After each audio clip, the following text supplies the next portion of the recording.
ಧನ್ಯವಾದಗಳು ಆಂಟಿ. ವಂದನೆಗಳು. ಪ್ರಿಯರೇ ಗಮನಿಸಿ, ಮುಖ್ಯವಾಗಿರುವಂತಹ ಒಂದು ಪ್ರಕಟಣೆ ಇದೆ.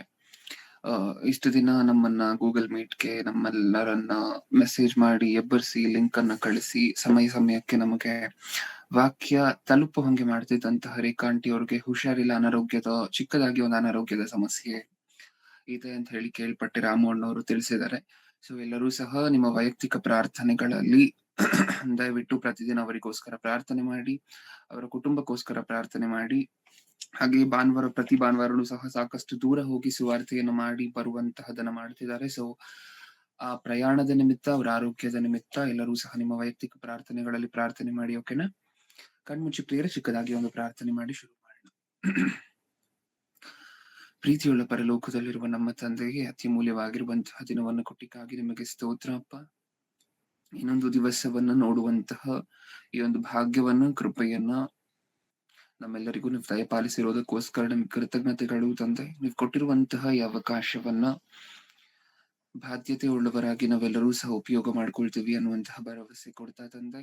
ನೀವು ನಮಗೋಸ್ಕರ ತಿಳಿಸಿಕೊಡ್ಬೇಕು ಅಂತ ಅನ್ಕೊಂಡಿರುವಂತಹ ಪಾಠವನ್ನ ಇವತ್ತು ತಂದೆ ನೀವು ನಮ್ಮ ಮಧ್ಯದಲ್ಲಿ ಮಾತಾಡಿ ಅನ್ನುವಂತಹ ಬೇಡಿಕೆ ನಿಮ್ಮ ಮುಂದೆ ಇಡ್ತಾ, ಹಾಗೆ ನಿಮ್ಮ ಮಕ್ಕಳ ಸಂಗಡ ವಾಕ್ಯವನ್ನು ಹಂಚ್ಕೊಳ್ತಿರುವಂತಹ ನನಗೆ ಬೇಕಾಗಿರುವಂತಹ ಪರಿಶುದ್ಧಾತ್ಮರ ಸಹಾಯವನ್ನು, ಕೇಳ್ತಿರುವಂತಹ ನಿಮ್ಮ ಮಕ್ಕಳಿಗೆ ಅದನ್ನು ಅಂಗೀಕರಿಸ್ಲಿಕ್ಕೆ ಬೇಕಾಗಿರುವಂತಹ ವಿವೇಕವನ್ನು, ಸಾತ್ವಿಕತೆಯನ್ನು ದಯಪಾಲಿಸಿ. ಹಾಗೆ ನಿಮ್ಮ ಮಗಳ ರೇಖಾ ಆಂಟಿಯವರ ಆರೋಗ್ಯ ಪರಿಸ್ಥಿತಿಯ ನಿಮಿತ್ತ ಪ್ರಾರ್ಥನೆ ಮಾಡುತ್ತಿದ್ದೀನಿ. ಸಂಪೂರ್ಣ ಆರೋಗ್ಯವನ್ನ ಅತಿ ಬೇಗನೆ ಅವರಿಗೆ ದಯಪಾಲಿಸಿ ಅನ್ನುವಂತಹ ಬೇಡಿಕೆಯನ್ನು ನಿಮ್ಮ ಮುಂದೆ ಇಡ್ತಾ ತಂದೆ. ಅವ್ರು ಮಾಡ್ತಿರುವಂತಹ ಸೇವೆಯನ್ನ, ಅವ್ರು ನಿಮಗೋಸ್ಕರ ಪಡ್ತಿರುವಂತಹ ವಾಕ್ಯಕ್ಕೋಸ್ಕರ ಪಡ್ತಿರುವಂತಹ ಪ್ರಯಾಸವನ್ನ ಇನ್ನೊಬ್ಬರಿಗೆ ಅದನ್ನ ತಲುಪಿಸ್ಬೇಕು ಅನ್ನುವಂತಹ ಹಂಬಲವನ್ನ ನೀವು ನೋಡಿದಂತವರಾಗಿದ್ದೀರ ತಂದೆ. ಇದೆಲ್ಲವನ್ನು ಇನ್ನೊಂದು ಸಾರಿ ನಿಮ್ಮ ನೆನಪಿಗೆ ತಂದುಕೊಳ್ಳಿ ಅನ್ನುವಂತಹ ಬೇಡಿಕೆ ನಿಮ್ಮ ಮುಂದೆ ಇಡ್ತಾ ನನ್ನ ಪ್ರಾರ್ಥನೆ ಯೇಸು ಕ್ರಿಸ್ತರ ನಾಮದಲ್ಲಿ ಸಮರ್ಪಿಸಿ ಬೇಡಿಕೊಳ್ಳುತ್ತೇನೆ, ಪರಲೋಕದಲ್ಲಿರುವ ನಮ್ಮ ತಂದೆ. ಆಮೆನ್. ಪ್ರಿಯರಾದ ದೇವಜನರೇ, ಇವತ್ತು ನಾವು ಆಲೋಚನೆ ಮಾಡ್ತಿರುವಂತಹ ಅಂಶದ ಹೆಸರು ದೇವರು ತನ್ನ ವಾಗ್ದಾನಗಳನ್ನು ಈಡೇರಿಸದಿರಲು ಕಾರಣವೇನು. ಅಂಶದ ಹೆಸರನ್ನ ಇನ್ನೊಂದ್ಸಾರಿ ಹೇಳ್ತಿದ್ದೀನಿ. ಇವತ್ತು ನಾವು ಆಲೋಚನೆ ಮಾಡ್ತಿರುವಂತಹ ಅಂಶದ ಹೆಸರು ದೇವರು ತನ್ನ ವಾಗ್ದಾನಗಳನ್ನು ಈಡೇರಿಸದಿರಲು ಕಾರಣವೇನು. ಓಕೆ, ಏನರ್ಥ ಆಯ್ತು ನಮ್ಗೆ ಈ ಅಂಶದ ಹೆಸರಿನಿಂದ? ದೇವರು ತನ್ನ ವಾಗ್ದಾನಗಳನ್ನು, ಅಂದ್ರೆ ದೇವರು ನಮಗೆ ವಾಗ್ದಾನ ಮಾಡಿದಾರೆ, ತನ್ನ ಮಕ್ಕಳಿಗೆ ವಾಗ್ದಾನಗಳನ್ನ ಮಾಡಿದ್ದಾರೆ. ಸತ್ಯವೇದದಲ್ಲೂ ಸಾಕಷ್ಟು ವಾಗ್ದಾನಗಳನ್ನ ನೀವು ನೋಡಿದೀರ ಅಲ್ವಾ? ಈ ವಾಗ್ದಾನಗಳನ್ನ ಈಡೇರಿಸದೇ ಇರಲು, ಅಂದ್ರೆ ಈಡೇರಿಸಲಿಲ್ಲ, ಅದ ಕಾರಣ ಏನು, ಯಾಕೆ ಈಡೇರಿಸಿಲ್ಲ ನಮ್ಮ ಭಾಷೆಯಲ್ಲಿ ಹೇಳ್ಬೇಕು ಅಂತ ಹೇಳಿದ್ರೆ, ಅದೇ ಇವತ್ತು ನಾವು ನೋಡ್ತಿರುವಂತಹ ಅಂಶ ಪ್ರಿಯರೇ. ಇಷ್ಟಕ್ಕೂ ಈ ಅಂಶವನ್ನು ಏನಕ್ಕೋಸ್ಕರ ಆಲೋಚನೆ ಮಾಡ್ತಿದ್ದೀವಿ? ದೇವ್ರ ಹತ್ರ ಈ ಪ್ರಾರ್ಥನೆ ಮಾಡಿದೆ ಬ್ರದರ್, ಆದ್ರೆ ದೇವರು ನನ್ನ ಯಾವ ಪ್ರಾರ್ಥನೆಗೂ ಸದುತ್ತರವನ್ನ, ಅಂದ್ರೆ ಉತ್ತರವನ್ನ ಕೊಡ್ತಿಲ್ಲ. ಈ ಹೇಳಿಕೆಗಳನ್ನ ಹೇಳುವಂತವ್ರನ್ನ ಕೇಳಿದೀರಾ? ನಾನು ದೇವ್ರ ಹತ್ರ ಪ್ರಾರ್ಥನೆ ಮಾಡ್ತಿದ್ದೀನಿ, ಆದ್ರೆ ದೇವರು ನನ್ನ ಬೇಡಿಕೆಗಳನ್ನ ಈಡೇರಿಸ್ತಿಲ್ಲ ಅಂತ ಹೇಳುವಂತವ್ರು ಸ್ವಲ್ಪ ಜನ. ಇನ್ನೊಂದ್ ಸ್ವಲ್ಪ ಜನ, ಬ್ರದರ್ ನಾನ್ ದೇವರನ್ನ ನಂಬ್ಕೊಂಡ ನಂತರ, ಆಕ್ಚುಲಿ ದೇವರನ್ನು ನಂಬ್ಕೊಂಡ ನಂತರ ನಮ್ಮ ಕಷ್ಟಗಳನ್ನ ಬರುತ್ತೆ ಅಂತ ನಾವು ಕೇಳಿದೀವಲ್ವಾ ಪ್ರಿಯರೇ? ಆ ಕಷ್ಟಗಳು ಯಾವ ತರ ಬರುತ್ತೆ ಅನ್ನುವಂತಹದನ್ನ ಗಮನ ಕೊಟ್ಟು ಕೇಳಿಸ್ಕೊಳ್ಳಿ. ಆ ಕಷ್ಟಗಳು ದೇವರ ಸೇವೆಯ ನಿಮಿತ್ತ ಬಂದ್ರೆ ಅದು ಒಳಿತು ಅಲ್ವಾ?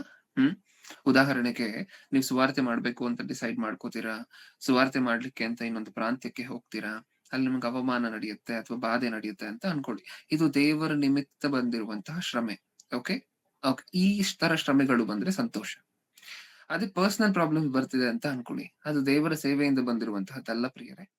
ಓಕೆ, ಯಾವುದರಿಂದ ಬಂದಿರುವಂತಹದ್ದು? ಹಾಗಾದ್ರೆ ನಾವ್ ಮಾಡಿರುವಂತಹ ತಪ್ಪುಗಳು, ಅಥವಾ ನಾವು ಎಡವಿರುವಂತಹದ್ದು ಎಲ್ಲೋ, ಅಥವಾ ನಾವು ಆತರ ಪಟ್ಟಿರುವಂತಹದ್ದು, ಅಥವಾ ನಾವು ಆಸೆ ಪಟ್ಟಿರುವಂತಹದ್ದು, ಈ ರೀತಿ ಕಾರಣಗಳಿರುತ್ತೆ, ಹೌದಲ್ವಾ? ಓಕೆ, ಹಾಗಾದ್ರೆ ನಮ್ಗೇನ್ ಅರ್ಥ ಆಯ್ತು ಇವಾಗವರೆಗೂ? ಶ್ರಮೆಗಳಲ್ಲಿ ಎರಡು ವಿಧ. ಒಂದು ನಮ್ಮ ವೈಯಕ್ತಿಕವಾಗಿ ನಾವು ಶ್ರಮೆಗಳನ್ನ ತಂದ್ಕೊಡುವಂತಹದ್ದಾದರೆ, ನಾವು ಸಾಕಷ್ಟು ವಾರಗಳಿಂದ ಪಾಠಗಳನ್ನ ಆಲೋಚನೆ ಮಾಡ್ತಾ ಬರ್ತಿದೀವಿ ಅಲ್ವಾ? ಆತರ ಪಡಬಾರ್ದು, ಆಸೆ ಪಡಬಾರ್ದು, ಇದೆಲ್ಲ. ಆ ರೀತಿಯಾಗಿರುವಂತಹ ಯಾವ್ದಾದ್ರು ಒಂದು ಚಟಕ್ಕೆ ಸಿಲುಕಿ ಶ್ರಮೆಗೆ ಒಳಗಾದ್ವಿ ಅಂತ ಅನ್ಕೊಳ್ಳಿ. ಇದು ನನ್ ದೇವರಲ್ಲಿ ಬಂದಿದ್ದಕ್ಕೋಸ್ಕರ ಈ ಶ್ರಮೆ ಬಂತು ಅಂತ ಅನ್ಬಾರ್ದು ದಯವಿಟ್ಟು. ಓಕೆ, ಆ ಶ್ರಮೆಗಳು 2 ಕ್ಯಾಟಗರಿ ಅದನ್ನ ನಿಮ್ಮ ತಲೆಯಲ್ಲಿ ಇಟ್ಕೊಳ್ಳಿ. ಇದೇನಕ್ಕೋಸ್ಕರ ಹೇಳಿದೆ ಅಂತ ಹೇಳಿದ್ರೆ, ಸಾಕಷ್ಟು ಜನ ಮಾತಾಡ್ಕೊಳ್ತಿರುವಂತಹದನ್ನ ನೀವು ಕೇಳ್ತಿದ್ದೀರಾ. ಅದ್ರಲ್ಲಿ ಮೊದಲನೇ ವರ್ಗದ ಜನ ಮಾತಾಡ್ಕೊಳ್ಳುವಂತಹ ಮಾತು, ನಾನ್ ದೇವ್ರ ಹತ್ರ ಪ್ರಾರ್ಥನೆ ಮಾಡ್ತಿದ್ದೀನಿ, ಆದ್ರೆ ದೇವ್ರು ನನ್ನ ಪ್ರಾರ್ಥನೆಗೆ ಉತ್ತರ ಕೊಡ್ತಿಲ್ಲ. ಹೌದಾ? ಇನ್ನು 2ನೇ ವರ್ಗದ ಜನ ಮಾತಾಡ್ಕೊಳ್ಳುವಂತಹ ಮಾತು, ನಂಬ್ಕೊಂಡಾಗಿಂದ ದೇವರನ್ನ ಶ್ರಮೆಗಳ ಮೇಲೆ ಶ್ರಮೆಗಳು, ಸಂಕಟಗಳ ಮೇಲೆ ಸಂಕಟಗಳು. ಯಾವುದ್ರಲ್ಲಿ ಶ್ರಮೆ ಸಂಕಟ ಬರ್ತಿದೆ ಅಂತ ಹೇಳಿದ್ರೆ ಸೇವೆಯಲ್ಲಿ ಏನು ಬರ್ತಿಲ್ಲ. ಯಾವ್ದ್ರಲ್ಲಿ ಬರ್ತಿದೆ? ಪರ್ಸನಲ್ ಆಗಿ ಬರ್ತಿದೆ. ಇದು 2ನೇ ವರ್ಗದ ಜನ ಸ್ವಲ್ಪ ಜನ ಮಾತಾಡ್ಕೊಡುವಂತಹದನ್ನ ನೀವು ಕೇಳಿದೀರಾ ಅಲ್ವಾ? ಇನ್ನೊಂದ್ ಸ್ವಲ್ಪ ಜನ ಹಳೆ ಒಡಂಬಡಿಕೆಯಲ್ಲಿ ಬ್ರದರ್ ಈ ಆಶೀರ್ವಾದಗಳೆಲ್ಲ ದೇವರು ಹೊಸ ಒಡಂಬಡಿಕೆಯಲ್ಲಿ ಒಂದು ವೇಳೆ ಆಶೀರ್ವದಿಸ್ತಾರೆ ಅಂತ ಹೇಳಿದ್ರು ಸಹ, ಅಥವಾ ಸತ್ಯವೇದದಲ್ಲೇ ಮಾತಿದ್ರು ಸಹ, ಹಳೆ ಒಡಂಬಡಿಕೆಯಲ್ಲಿ ಮಾತ್ರ ಪ್ರತಿಯೊಂದು ಆಶೀರ್ವಾದನು ವಾಗ್ದಾನವೂ ಸಹ, ಹೊಸ ಒಡಂಬಡಿಕೆಯಲ್ಲಿ ಯಾವ ವಾಗ್ದಾನವೂ ಇಲ್ಲ. ಹೊಸ ಒಡಂಬಡಿಕೆಯಲ್ಲಿ ಬರೀ ಶ್ರಮೆಗಳೇ, ಹೊಸ ಒಡಂಬಡಿಕೆಯಲ್ಲಿ ಬರೀ ಕಷ್ಟಗಳೇ. ನಾರ್ಮಲ್ ಆಗಿ ನಾವು ಕೇಳಿರುವಂತಹ ಮಾತುಗಳಲ್ವಾ? ಓಕೆ. ಅದಕ್ಕೋಸ್ಕರನೇ ಈ ಅಂಶವನ್ನ ಆಲೋಚನೆ ಮಾಡ್ತಿದೀವಿ. ಇಷ್ಟಕ್ಕೂ ದೇವರು ಸತ್ಯವೇದದಲ್ಲಿ ಮಾಡಿರುವಂತಹ ವಾಗ್ದಾನಗಳು, ದೇವರು ಸತ್ಯವೇದದಲ್ಲಿ ಕೊಟ್ಟಿರುವಂತಹ ಆಶೀರ್ವಾದಗಳೆಲ್ಲವೂ ಸಹ ಬರೀ ಹಳೆ ಒಡಂಬಡಿಕೆಗೆ ಮಾತ್ರ ಸೀಮಿತನ? ಹೊಸ ಒಡಂಬಡಿಕೆಗೆ ಯಾವ್ದು ಅಪ್ಲೈ ಆಗಲ್ವಾ? ಅದು ನಮಗ್ ನೀಟಾಗಿ ಗೊತ್ತಾಗ್ಬೇಕು ಅಂತ ಹೇಳಿದ್ರೆ, ಮತ್ತೆ ಈಗ ದೇವರು ಮಾಡಿರುವಂತಹ ವಾಗ್ದಾನಗಳನ್ನ ದೇವರು ನೆರವೇರಿಸ್ಬೇಕು ಅಂದ್ರೆ ಹೇಗಿರ್ಬೇಕು, ಏನ್ ಮಾಡ್ಬೇಕು, ಯಾಕೆ ದೇವರು ನೆರವೇರಿಸ್ತಿಲ್ಲ, ಅದಷ್ಟು ಅರ್ಥ ಆಗ್ಬೇಕು ಅಂತಾನೆ ಈ ಸಂದೇಶವನ್ನ ಆಲೋಚನೆ ಮಾಡಿ ನೋಡ್ತೀವಿ. ಓಕೆ. ಇಷ್ಟಕ್ಕೂ ಸತ್ಯವೇದದಲ್ಲಿ ಹಳೆ ಒಡಂಬಡಿಕೆಗೆ ಮಾತ್ರ ಸೀಮಿತವಾಗಿರುವಂತಹ ವಾಗ್ದಾನಗಳು ಇದೆ. ಹಳೆ ಒಡಂಬಡಿಕೆ ಮತ್ತು ಹೊಸ ಒಡಂಬಡಿಕೆ ಎಲ್ಲಾ ಕಾಲಕ್ಕೂ ಅಪ್ಲೈ ಆಗುವಂತಹ, ಅನ್ವಯಿಸುವಂತಹ ವಾಗ್ದಾನಗಳು ಇದೆ. ಹೌದಾ? ನಾನು ಏನ್ ಹೇಳ್ದೆ ಇವಾಗ ತಾನೆ? ಸತ್ಯವೇದದಲ್ಲಿ ಹಳೆ ಒಡಂಬಡಿಕೆಗೆ ಮಾತ್ರ ಸೀಮಿತವಾಗಿರುವಂತಹ ವಾಗ್ದಾನಗಳು, ಆಶೀರ್ವಾದಗಳು ಇದೆ. ಎಲ್ಲಾ ಕಾಲಕ್ಕೂ ಅನ್ವಯಿಸುವಂತಹ ವಾಗ್ದಾನಗಳು, ಆಶೀರ್ವಾದಗಳು ಇದೆ. ಇದೆಯಾ? ಅಥವಾ ಬರೀ ಹಳೆ ಒಡಂಬಡಿಕೆಗೆ ಮಾತ್ರ ಸೀಮಿತವಾಗಿರುವಂತಹ ಆಶೀರ್ವಾದ ಇದೆಯಾ? ಓಕೆ. ಹಾಗಿದ್ರೆ ಹಳೆ ಒಡಂಬಡಿಕೆಗೆ ಮಾತ್ರ ಸೀಮಿತವಾಗಿರುವಂತಹ ಆಶೀರ್ವಾದಕ್ಕೆ, ವಾಗ್ದಾನಕ್ಕೆ ಒಂದು ಎಕ್ಸಾಂಪಲ್ ಕೊಡಿ ಯಾರಾದ್ರೂ ನೋಡೋಣ. ಹಳೆ ಒಡಂಬಡಿಕೆಗೆ ಮಾತ್ರ ಸೀಮಿತವಾಗಿರುವಂತಹ, ಹಳೆ ಒಡಂಬಡಿಕೆಗೆ ಮಾತ್ರ ಅನ್ವಯಿಸುವಂತಹ ಒಂದು ವಾಗ್ದಾನಕ್ಕೆ ಒಂದು ಎಕ್ಸಾಂಪಲ್ ಕೊಡಿ, ಒಂದು ಉದಾಹರಣೆಯನ್ನು ಕೊಡಿ. ಅಬ್ರಹಾಮನನ್ನು ಕರೆದದ್ದು. ಅಬ್ರಹಾಮನನ್ನು ಕರೆದ್ರು. ಏನ್ ಕೊಡ್ತೀನಂದ್ರು? ಅಬ್ರಹಾಮ್ಗೆ ಏನ್ ಕೊಡ್ತೀನಂತ ವಾಗ್ದಾನ ಮಾಡಿದ್ರು? ಕಾನಾನ್ ದೇಶವನ್ನು. ಹೌದಲ್ವಾ? ಹಾಗಾದ್ರೆ ಇಸ್ರಾಯೇಲಿಯರಿಗೆ ದೇವರು ಹಳೆ ಒಡಂಬಡಿಕೆಯಲ್ಲಿ ವಾಗ್ದಾನ ಮಾಡಿದ್ದು ನಮಗೆ ಗೊತ್ತು. ನಿಮ್ಮ ಕಾನಾನ್ ದೇಶ ಕೊಡ್ತೀನಿ ಅಂತ ಹೇಳಿತ್ತು. ಈ ವಾಗ್ದಾನವನ್ನು ತಗೊಂಡ್ಬಂದು ಹಳೆ ಒಡಂಬಡಿಕೆಗೆ, ಹೊಸ ಒಡಂಬಡಿಕೆಗೆ ಎರಡಕ್ಕೂ ಅಪ್ಲೈ ಮಾಡಬಾರ್ದು. ಅದು ಬರೀ ಹಳೆ ಒಡಂಬಡಿಕೆಗೆ ಮಾತ್ರ ಸೀಮಿತವಾಗಿರುವಂತಹದ್ದು. ಹೌದಲ್ವಾ? ಓಕೆ. ಹಾಗಾದ್ರೆ ಹಳೆ ಒಡಂಬಡಿಕೆಗೆ ಮಾತ್ರ ಸೀಮಿತವಾಗಿರುವಂತಹ ವಾಗ್ದಾನಗಳಲ್ಲಿ ಒಂದು ಎಕ್ಸಾಂಪಲ್ ಅನ್ನ ನೋಡ್ಕೊಂಡ್ವಿ. ಈಗ ಎಲ್ಲಾ ಕಾಲಕ್ಕೂ ಅನ್ವಯಿಸುವಂತಹ ವಾಗ್ದಾನಗಳನ್ನ ನೋಡ್ಕೊಳ್ಳೋಣ ಸತ್ಯವೇದದಿಂದ. ಎಲ್ಲಾ ಕಾಲಕ್ಕೂ ಅನ್ವಯಿಸುವಂತಹ ವಾಗ್ದಾನಗಳನ್ನ ನೋಡ್ಕೊಳ್ಳೋಣ ಸತ್ಯವೇದದಿಂದ. ಒಂದ್ಸಾರಿ ಸತ್ಯವೇದದಲ್ಲಿರುವಂತಹ ಒಂದಷ್ಟು ಮಾತುಗಳನ್ನ ನೋಡೋಣ. ಜಕರ್ಯನ ಗ್ರಂಥ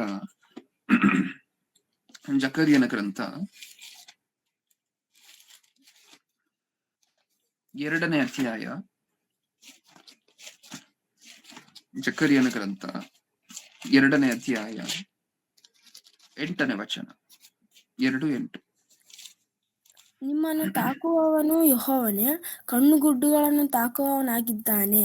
ನಿಮ್ಮನ್ನು ತಾಕುವವನು ಯೆಹೋವನ ಕಣ್ಣುಗುಡ್ಡನ್ನು ತಾಕುವವನಾಗಿದ್ದಾನೆ. ಏನರ್ಥ ಆಯ್ತು ಪ್ರಿಯರ ನಮ್ಗೆ ಮಾತಿನಿಂದ? ನಮ್ಮನ್ನು ಯಾರಾದ್ರೂ ಮುಟ್ಟಿದ್ರೆ ಅವರು ದೇವರ ಕಣ್ಣುಗುಡ್ಡನ್ನ ಮುಟ್ಟಿದಂತೆ ಅಂತೆ.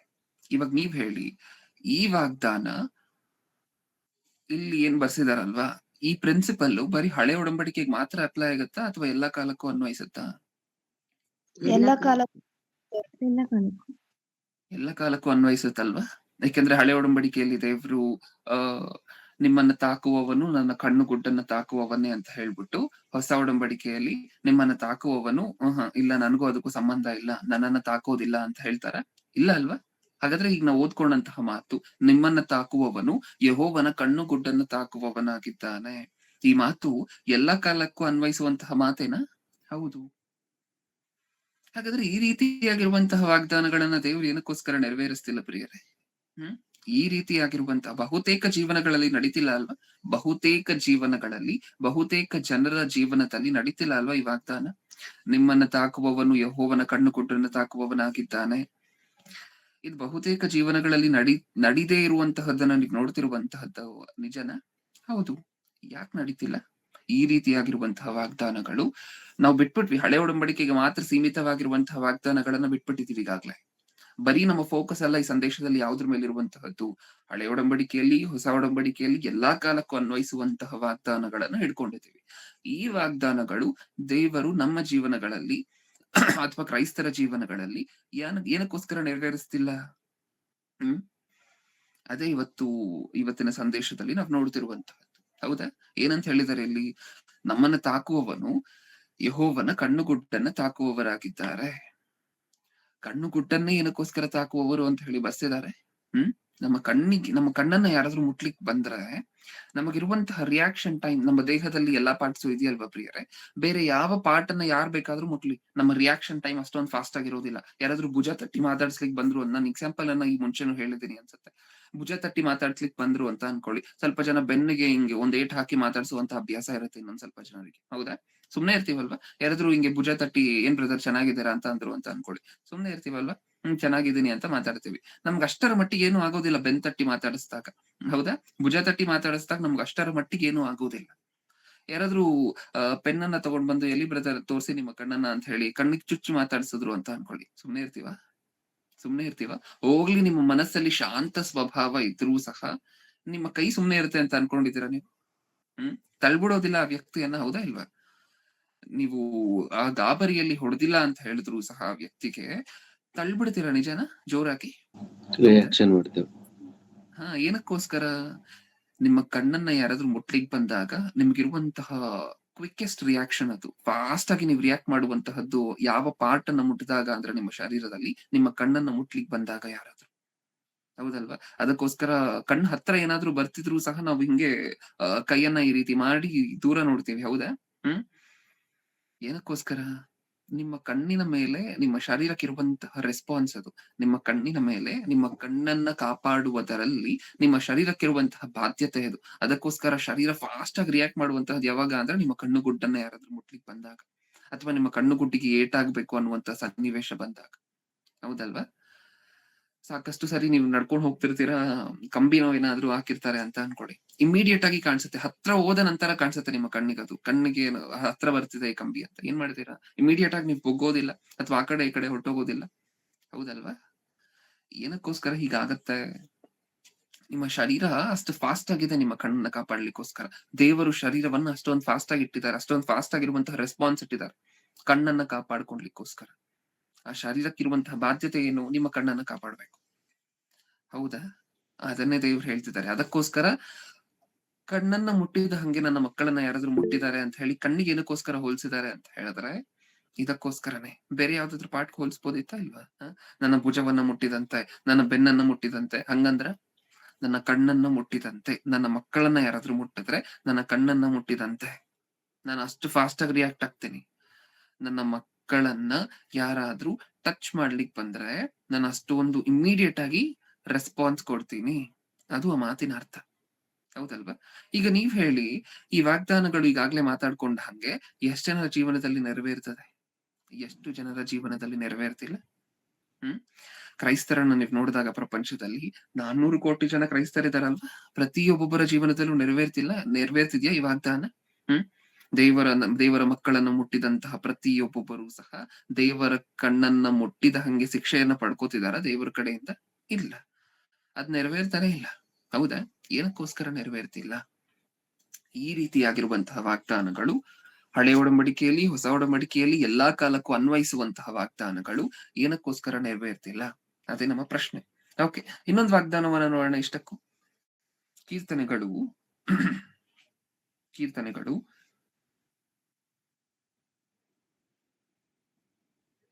91ನೇ ಅಧ್ಯಾಯ. ಕೀರ್ತನೆಗಳು 91ನೇ ಅಧ್ಯಾಯ 7ನೇ ವಚನ. 91:7. ನಿನ್ನ ಮಗ್ಗುಲಲ್ಲಿ 1000 ಜನರು, ನಿನ್ನ ಬಲಗಡೆಯಲ್ಲಿ 10,000 ಜನರು ಸತ್ತು ಬಿದ್ದರು, ನಿನಗೇನು ತಟ್ಟದು? ನಿನ್ನ ಮಗ್ಗಲಲ್ಲಿ 1000 ಜನರು, ನಿನ್ನ ಬಲಗಡೆಯಲ್ಲಿ 10,000 ಜನರು ಸತ್ತು ಬಿದ್ದರು, ನಿನಗೆ ಏನು ತಟ್ಟದು? ಹೌದಾ? ಈಗ ನೀವ್ ಹೇಳಿ, ಈ ಮಾತು ಹಳೆ ಒಡಂಬಡಿಕೆಗೆ ಮಾತ್ರನಾ ಅಥವಾ ಎಲ್ಲಾ ಕಾಲಕ್ಕೂ ಅನ್ವಯಿಸುವಂತಹ ಮಾತಾ ಇದು? ಎಲ್ಲ ಕಾಲಕ್ಕೂ ಅನ್ವಯಿಸುತ್ತೇನೆ. ಇನ್ನು ಬೇರೆಯವರೆಲ್ಲ ಏನಂತೀರಾ? ಎಲ್ಲ ಕಾಲಕ್ಕೂ ಎಲ್ಲ ಕಾಲಕ್ಕೂ ಅನ್ವಯಿಸಿ. ಎಲ್ಲ ಕಾಲಕ್ಕೂ ಅನ್ವಯಿಸುತ್ತಾ? ಪಕ್ಕಾನ? ದೇವರು ಈ ಮಾತನ್ನ ಎಲ್ಲಾ ಕಾಲಕ್ಕೂ ಅನ್ವಯಿಸುವಂತಹ ಶಕ್ತಿಯನ್ನು ಹೊಂದಿದಾರ? ಅನ್ವಯಿಸುವಂತಹ ಶಕ್ತಿಯನ್ನು ಹೊಂದಿದಾರ? ಅಥವಾ ದೇವ್ರಿಗೆ ಏನಾದ್ರು ಶಕ್ತಿ ಕಡಿಮೆ ಆಗಿದ್ಯಾ? ಆ ಹಳೆ ಒಡಂಬಡಿಕೆಯಲ್ಲಿ ದೇವ್ರಿಗೆ ಶಕ್ತಿ ಇತ್ತು ಬ್ರದರ್. ಹೊಸ ಒಡಂಬಡಿಕೆಯಲ್ಲಿ ಬಲಗಡೆಯಲ್ಲಿ 10,000 ಜನ ಬಿದ್ದರೆ ದೇವ್ರಿಗೆ ಕಾಪಾಡ್ಲಿಕ್ಕೆ ಶಕ್ತಿ ಇಲ್ಲ ತನ್ನ ಮಕ್ಕಳನ್ನ ಅಂತೀರಾ? ಇಲ್ಲ ಅಲ್ವಾ?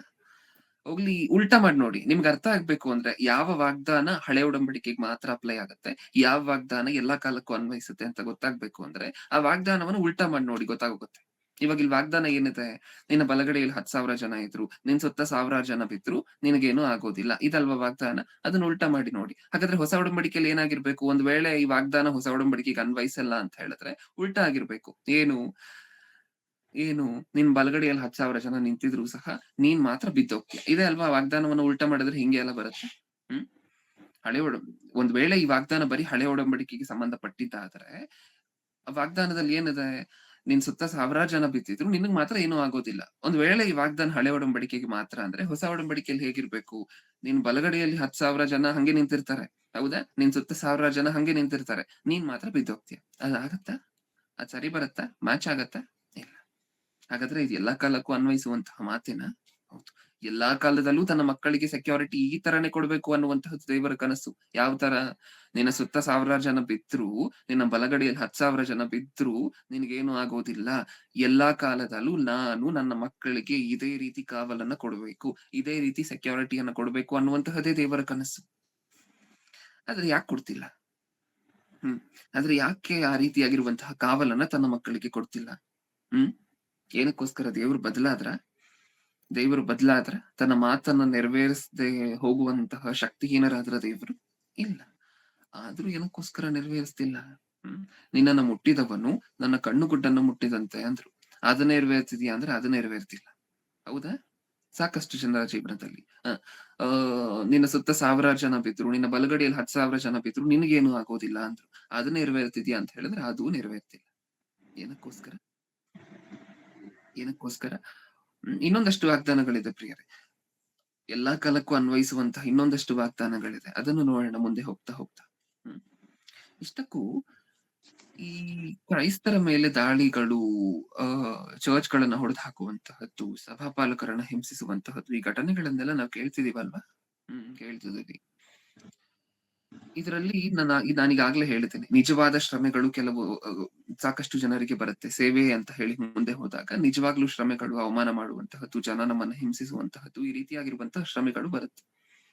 ಈ ರೀತಿಯಾಗಿರುವಂತಹ ಶ್ರಮೆಗಳು ಮಾತ್ರ ಬರುತ್ತೆ ಅಂತ ನಾವು ಅನ್ಕೊಂಡಿದೀವ?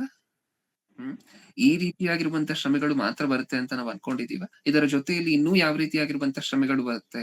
ಒಂದು, ನಿಜವಾಗ್ಲೂ ಸೇವೆ ಮಾಡ್ತಿರೋದ್ರಿಂದ ಬರುವಂತಹ ಶ್ರಮೆಗಳು, ಅವಮಾನಗಳು. ಇನ್ನೊಂದು ದೇವರು ನಮ್ಮ ಜೊತೆ ಇಲ್ಲದೆ ಇರುವುದರಿಂದ ಬರುವಂತಹ ಶ್ರಮೆಗಳು. ಇದು ಬರುತ್ತಾ? ಈ ರೀತಿಯಾಗಿರುವಂತಹ ಶ್ರಮೆಗಳು ಬರುತ್ತೆ, ಹೌದಲ್ವಾ? ಈಗ ಒಂದ್ ವೇಳೆ ದೇವರು ನಮ್ಮ ಜೊತೆ ಇಲ್ಲದೆ ಶ್ರಮೆಗಳು ಬರ್ತಿದೆ ಅಂತ ಅನ್ಕೊಳ್ಳಿ.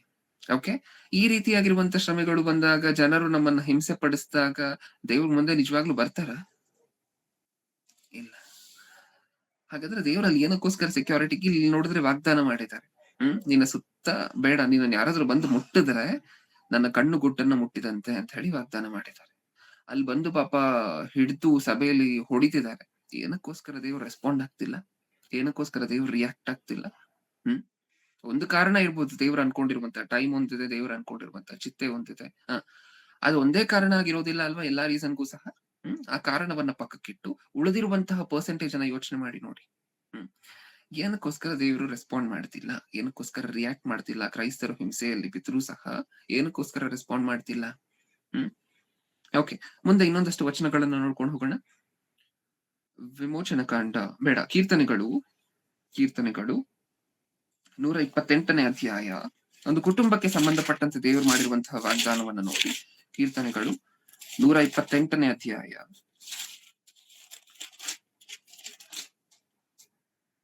3ನೇ ವಚನ, 3-4 ಓದೋಣ.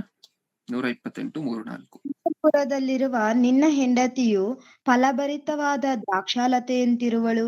ನಿನ್ನ ಸಂಗಡ ಊಟದ ಮನೆಯ ಸುತ್ತಲೂ ಕೂತುಕೊಳ್ಳುವ ನಿನ್ನ ಮಕ್ಕಳು ಎಣ್ಣೆ ಮರದ ಸಸಿಗಳಂತಿರುವರು. ಏನಂತ ಒಂದು ಕುಟುಂಬಕ್ಕೆ ವಾಗ್ದಾನ ಮಾಡ್ತಿದ್ದಾರೆ ದೇವ್ರು. ಏನು? ಒಂದು ವೇಳೆ ಪುರುಷನಿಗೆ ಮಾಡ್ತಿರುವಂತಹ ವಾಗ್ದಾನ ಅಂತ ಅನ್ಕೊಳ್ಳಿ ಸ್ವಲ್ಪ ಹೊತ್ತು. ಓಕೆ, ಈಗ ಪುರುಷನನ್ನು ನೋಡಿ ಏನಂತ ವಾಗ್ದಾನ ಮಾಡ್ತಿದ್ದಾರೆ ದೇವರು? ಅಂತಃಪುರದಲ್ಲಿರುವ ನಿನ್ನ ಹೆಂಡತಿಯು ಫಲಭರಿತವಾದ ದ್ರಾಕ್ಷಾಲತೆಯಂತಿರುವಳು. ಅಂದ್ರೆ ಹೋಲಿಸ್ತಿದ್ದಾರೆ ದೇವರಲ್ಲಿ. ಮಗನೇ, ನಿನ್ನ ಕೊಟ್ಟಿರುವಂತಹ ಕುಟುಂಬ ಹೇಗಿರುತ್ತೆ ಗೊತ್ತಾ? ನಿನ್ನ ಕೊಟ್ಟಿರುವಂತಹ ಹೆಂಡತಿ ಹೇಗಿರ್ತಾಳೆ ಗೊತ್ತಾ? ಅಂತಃಪುರದಲ್ಲಿರುವ ನಿನ್ನ ಹೆಂಡತಿಯು ಫಲಭರಿತವಾದ ದ್ರಾಕ್ಷಾಲತೆಯಂತಿರುವಳು. ನೆಕ್ಸ್ಟ್ ಸೆಂಟೆನ್ಸ್, ನಿನ್ನ ಸಂಗಡ ಊಟದ ಮನೆಯ ಸುತ್ತಲೂ ಕೂತುಕೊಳ್ಳುವ ನಿನ್ನ ಮಕ್ಕಳು, ಅಂದ್ರೆ ನಿನ್ನ ಸುತ್ತ ಡೈನಿಂಗ್ ಟೇಬಲ್ ಅಲ್ಲಿ ಕೂತ್ಕೊಂಡು ಊಟ ಮಾಡ್ತಿರ್ತಾರಲ್ವಾ? ಡೈನಿಂಗ್ ಟೇಬಲ್ ಇಲ್ಲ ಅಂತ ಹೇಳಿದ್ರೆ ಕೆಳಗಡೆ ಆದ್ರೂ ನೆಲದ ಮೇಲೆ ಸುತ್ತ ಕೂತ್ಕೊಂಡು ಊಟ ಮಾಡ್ತಿರ್ತಾರಲ್ಲ ನಿನ್ನ ಮಕ್ಕಳು, ಆ ಮಕ್ಕಳು ಹೇಗಿರ್ತಾರಂತೆ? ನಿನ್ನ ಸಂಗಡ ಊಟದ ಮನೆಯ ಸುತ್ತಲೂ ಕೂತುಕೊಳ್ಳುವ ನಿನ್ನ ಮಕ್ಕಳು ಎಣ್ಣೆ ಮರದ ಸಸಿಗಳಂತಿರುವರು. ಹೌದಾ? ಈಗ ಹೇಳಿ, ಈ ವಾಗ್ದಾನ ಹಳೆ ಒಡಂಬಡಿಕೆಗೆ ಮಾತ್ರ ಅಪ್ಲೈ ಆಗುವಂತಹ ವಾಗ್ದಾನನ, ಎಲ್ಲಾ ಕಾಲಕ್ಕೂ ಅಪ್ಲೈ ಆಗುವಂತಹ ವಾಗ್ದಾನನ? ಎಲ್ಲ ಕಾಲಕ್ಕೂ ಅಪ್ಲೈ ಆಗುತ್ತೆ. ಎಲ್ಲ ಕಾಲಕ್ಕೂ ಅಪ್ಲೈ. ಎಲ್ಲ ಕಾಲಕ್ಕೂ ಅನ್ವಯಿಸುವಂತಹ ಮಾತು. ಒಂದು ವೇಳೆ ಹಳೆ ಒಡಂಬಡಿಕೆಗೆ ಅಪ್ಲೈ ಆಗುವಂತಹ ವಾಗ್ದಾನ ಆಗಿದ್ರೆ ಇವಾಗ ಏನು ಹಿಂಗಿರ್ಬೇಕಿತ್ತು? ಹಳೆ ಒಡಂಬಡಿಕೆಯಲ್ಲಿ ನಿನ್ನ ಕುಟುಂಬ ಹಿಂಗೆಲ್ಲ ಚೆನ್ನಾಗಿರುತ್ತೆ ಅಂತ ಹೇಳಿದಂತಹ ದೇವರು ಹೊಸ ಒಡಂಬಡಿಕೆಯಲ್ಲಿ ಇಲ್ಲ, ನಿನ್ನ ಕುಟುಂಬ ಚೆನ್ನಾಗಿರೋದಿಲ್ಲ ಅನ್ನೋ ಹಂಗಿರುತ್ತೆ. ಹೌದಲ್ವಾ? ನಾವು ಉಲ್ಟಾ ಮಾಡ್ಲಿಕ್ಕೆ ಹೋದ್ರೆ. ಅದಕ್ಕೋಸ್ಕರ ಈ ವಾಗ್ದಾನ ಎಲ್ಲಾ ಕಾಲಕ್ಕೂ ಅಪ್ಲೈ ಆಗುವಂತಹ ವಾಗ್ದಾನನೇ. ಏನಂತ ಹೇಳಿದ್ದಾರೆ? ನಿನ್ನ ಹೆಂಡತಿ ದ್ರಾಕ್ಷಾಲತೆಯಂತೆ ಇರ್ತಾಳೆ, ನಿನ್ನ ಮಕ್ಕಳು ಎಣ್ಣೆ ಮರದ ಸಸಿಗಳಂತೆ ಇರ್ತಾರೆ.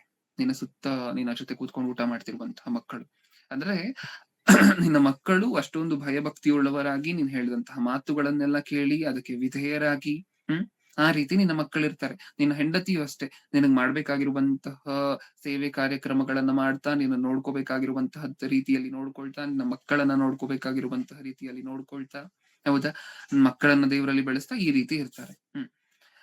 ಈ ರೀತಿಯಾಗಿರುವಂತಹ ಕುಟುಂಬ ನಾನು ನಿನ್ನ ಕೊಡ್ತೀನಿ ಮಗ್ನೆ ಅಂತ ಹೇಳಿದ್ರು ದೇವರು. ಎಲ್ಲಿ ಕುಟುಂಬಗಳು ಈ ರೀತಿ? ಎಲ್ಲಾ ಕ್ರೈಸ್ತರಿಗೂ ಇದೇ ಕುಟುಂಬ ಸಿಕ್ಕಿದ್ಯಾ? ನೀವು ನೋಡುವಂತಹ ಕ್ರೈಸ್ತರು ಅಂತ ಅನ್ಕೊಳ್ಳುವಂತವ್ರು ಭೂಮಿ ಮೇಲೆ ಎಷ್ಟು ಜನ ಇದ್ದಾರೋ ಅಷ್ಟು ಜನಕ್ಕೆ ಇದೇ ರೀತಿಯಾಗಿರುವಂತಹ ಕುಟುಂಬಗಳು ಸಿಕ್ಕಿದ್ಯಾ? ಎಷ್ಟು ಜನ ಎರಡೆರಡು ಮದುವೆಗಳ ಕಡೆ ಹೋಗಿಲ್ಲ? ಹೌದಲ್ವಾ? ಎಷ್ಟು ಜನ ಮನೆಯಲ್ಲಿ ಶಾಂತಿ ಸಮಾಧಾನ ಇಲ್ಲ ಅಂತ ಹೇಳಿ ಹೊರಗಡೆ ವಾಸ ಮಾಡುವಂತಹದ್ದು ಅಥವಾ ದೂರ ವಾಸ ಮಾಡುವಂತಹದ್ದು ಮಾಡ್ತಿಲ್ಲ? ಯಾಕೆ ಈ ರೀತಿಯಾಗಿರುವಂತ ಕುಟುಂಬಗಳು ಸಿಕ್ತಿಲ್ಲ? ಯಾಕೆ ಈ ರೀತಿಯಾಗಿರುವಂತ ಕುಟುಂಬಗಳನ್ನ ಕೊಡ್ತಿಲ್ಲ ದೇವರು? ಯಾಕೆ ಈ ರೀತಿಯಾಗಿರುವಂತಹ ಮಕ್ಕಳನ್ನ, ಈ ರೀತಿಯಾಗಿರುವಂತಹ ಹೆಂಡತಿಯನ್ನ ಕೊಡ್ತಿಲ್ಲ ಒಂದು ಕುಟುಂಬದಲ್ಲಿ ದೇವರು? ಹೌದಲ್ವಾ? ಫಸ್ಟ್ ವಾಗ್ದಾನ, ಮೊಟ್ಟ ಮೊದಲನೇದಾಗಿ ನಾವು ನೋಡಿದಂತಹ ವಾಗ್ದಾನ ಏನು? ನಿನ್ನನ್ನು ಮುಟ್ಟಿದವನು ನನ್ನ ಕಣ್ಣುಗುಟ್ಟನ್ನ ಮುಟ್ತಾನೆ. ಆ ವಾಗ್ದಾನ ನೆರವೇರ್ತಿದ್ಯಾ? ಬಹಳಷ್ಟು ಜೀವನದಲ್ಲಿ ನೆರವೇರ್ತಿಲ್ಲ. ಎರಡನೇ ವಾಗ್ದಾನ, ನಿನ್ನ ಸುತ್ತ 1000 ಜನ ಬಿದ್ದಿದ್ರು, ನಿನ್ನ ಬಲಗಡೆಯಲ್ಲಿ 10,000 ಜನ ಬಿದ್ದಿದ್ರು ನಿನ್ಗೇನು ಆಗೋದಿಲ್ಲ. ಅದು ನೆರವೇರ್ತಿದ್ಯಾ? ಅದು ನೆರವೇರ್ತಿಲ್ಲ ಸಾಕಷ್ಟು ಜನರ ಜೀವನದಲ್ಲಿ. ಇವಾಗ ನೋಡಿದಂತಹ ವಾಗ್ದಾನ, ನಿನ್ನ ಕುಟುಂಬ ಇಷ್ಟೊಂದು ಸೂಪರ್ ಆಗಿರತ್ತೆ, ಇದೆಲ್ಲಿ ನೆರವೇರ್ತದೆ? ಇದು ಎಲ್ಲಿ ನೆರವೇರ್ತದೆ? ಗಂಡ ಅಂದ್ರೆ ಹೆಂಡತಿಗೆ ಆಗೋದಿಲ್ಲ, ಹೆಂಡತಿ ಅಂದ್ರೆ ಗಂಡನಿಗೆ ಆಗೋದಿಲ್ಲ, ತಂದೆ ತಾಯಿ ಅಂದ್ರೆ ಮಕ್ಕಳಿಗೆ ಆಗೋದಿಲ್ಲ, ಮಕ್ಕಳು ಅಂದ್ರೆ ತಂದೆ ತಾಯಿಗೆ ಆಗೋದಿಲ್ಲ. ಹೌದಲ್ವಾ? ಇದು ನೆರವೇರ್ತಿದ್ಯಾ? ಇದು ನೆರವೇರ್ತಿಲ್ಲ. ಏನಕ್ಕೋಸ್ಕರ? ಎಲ್ಲಾ ಕಾಲಕ್ಕೂ ಅಪ್ಲೈ ಆಗುವಂತಹ ವಾಗ್ದಾನಗಳೇ ಅಲ್ವಾ? ಎಲ್ಲಾ ಕಾಲಕ್ಕೂ ಅಪ್ಲೈ ಆಗುವಂತಹ ವಾಗ್ದಾನ ಆದ್ರೆ ಈಗಿನ ಕಾಲದಲ್ಲಿ ಈ ವಾಗ್ದಾನಗಳೆಲ್ಲ ಏನಕ್ಕೋಸ್ಕರ ನೆರವೇರ್ತಿಲ್ಲ? ಇನ್ನು ಸ್ವಲ್ಪ ಮುಂದೆ ಹೋಗೋಣ. ಯೋಬನ ಗ್ರಂಥ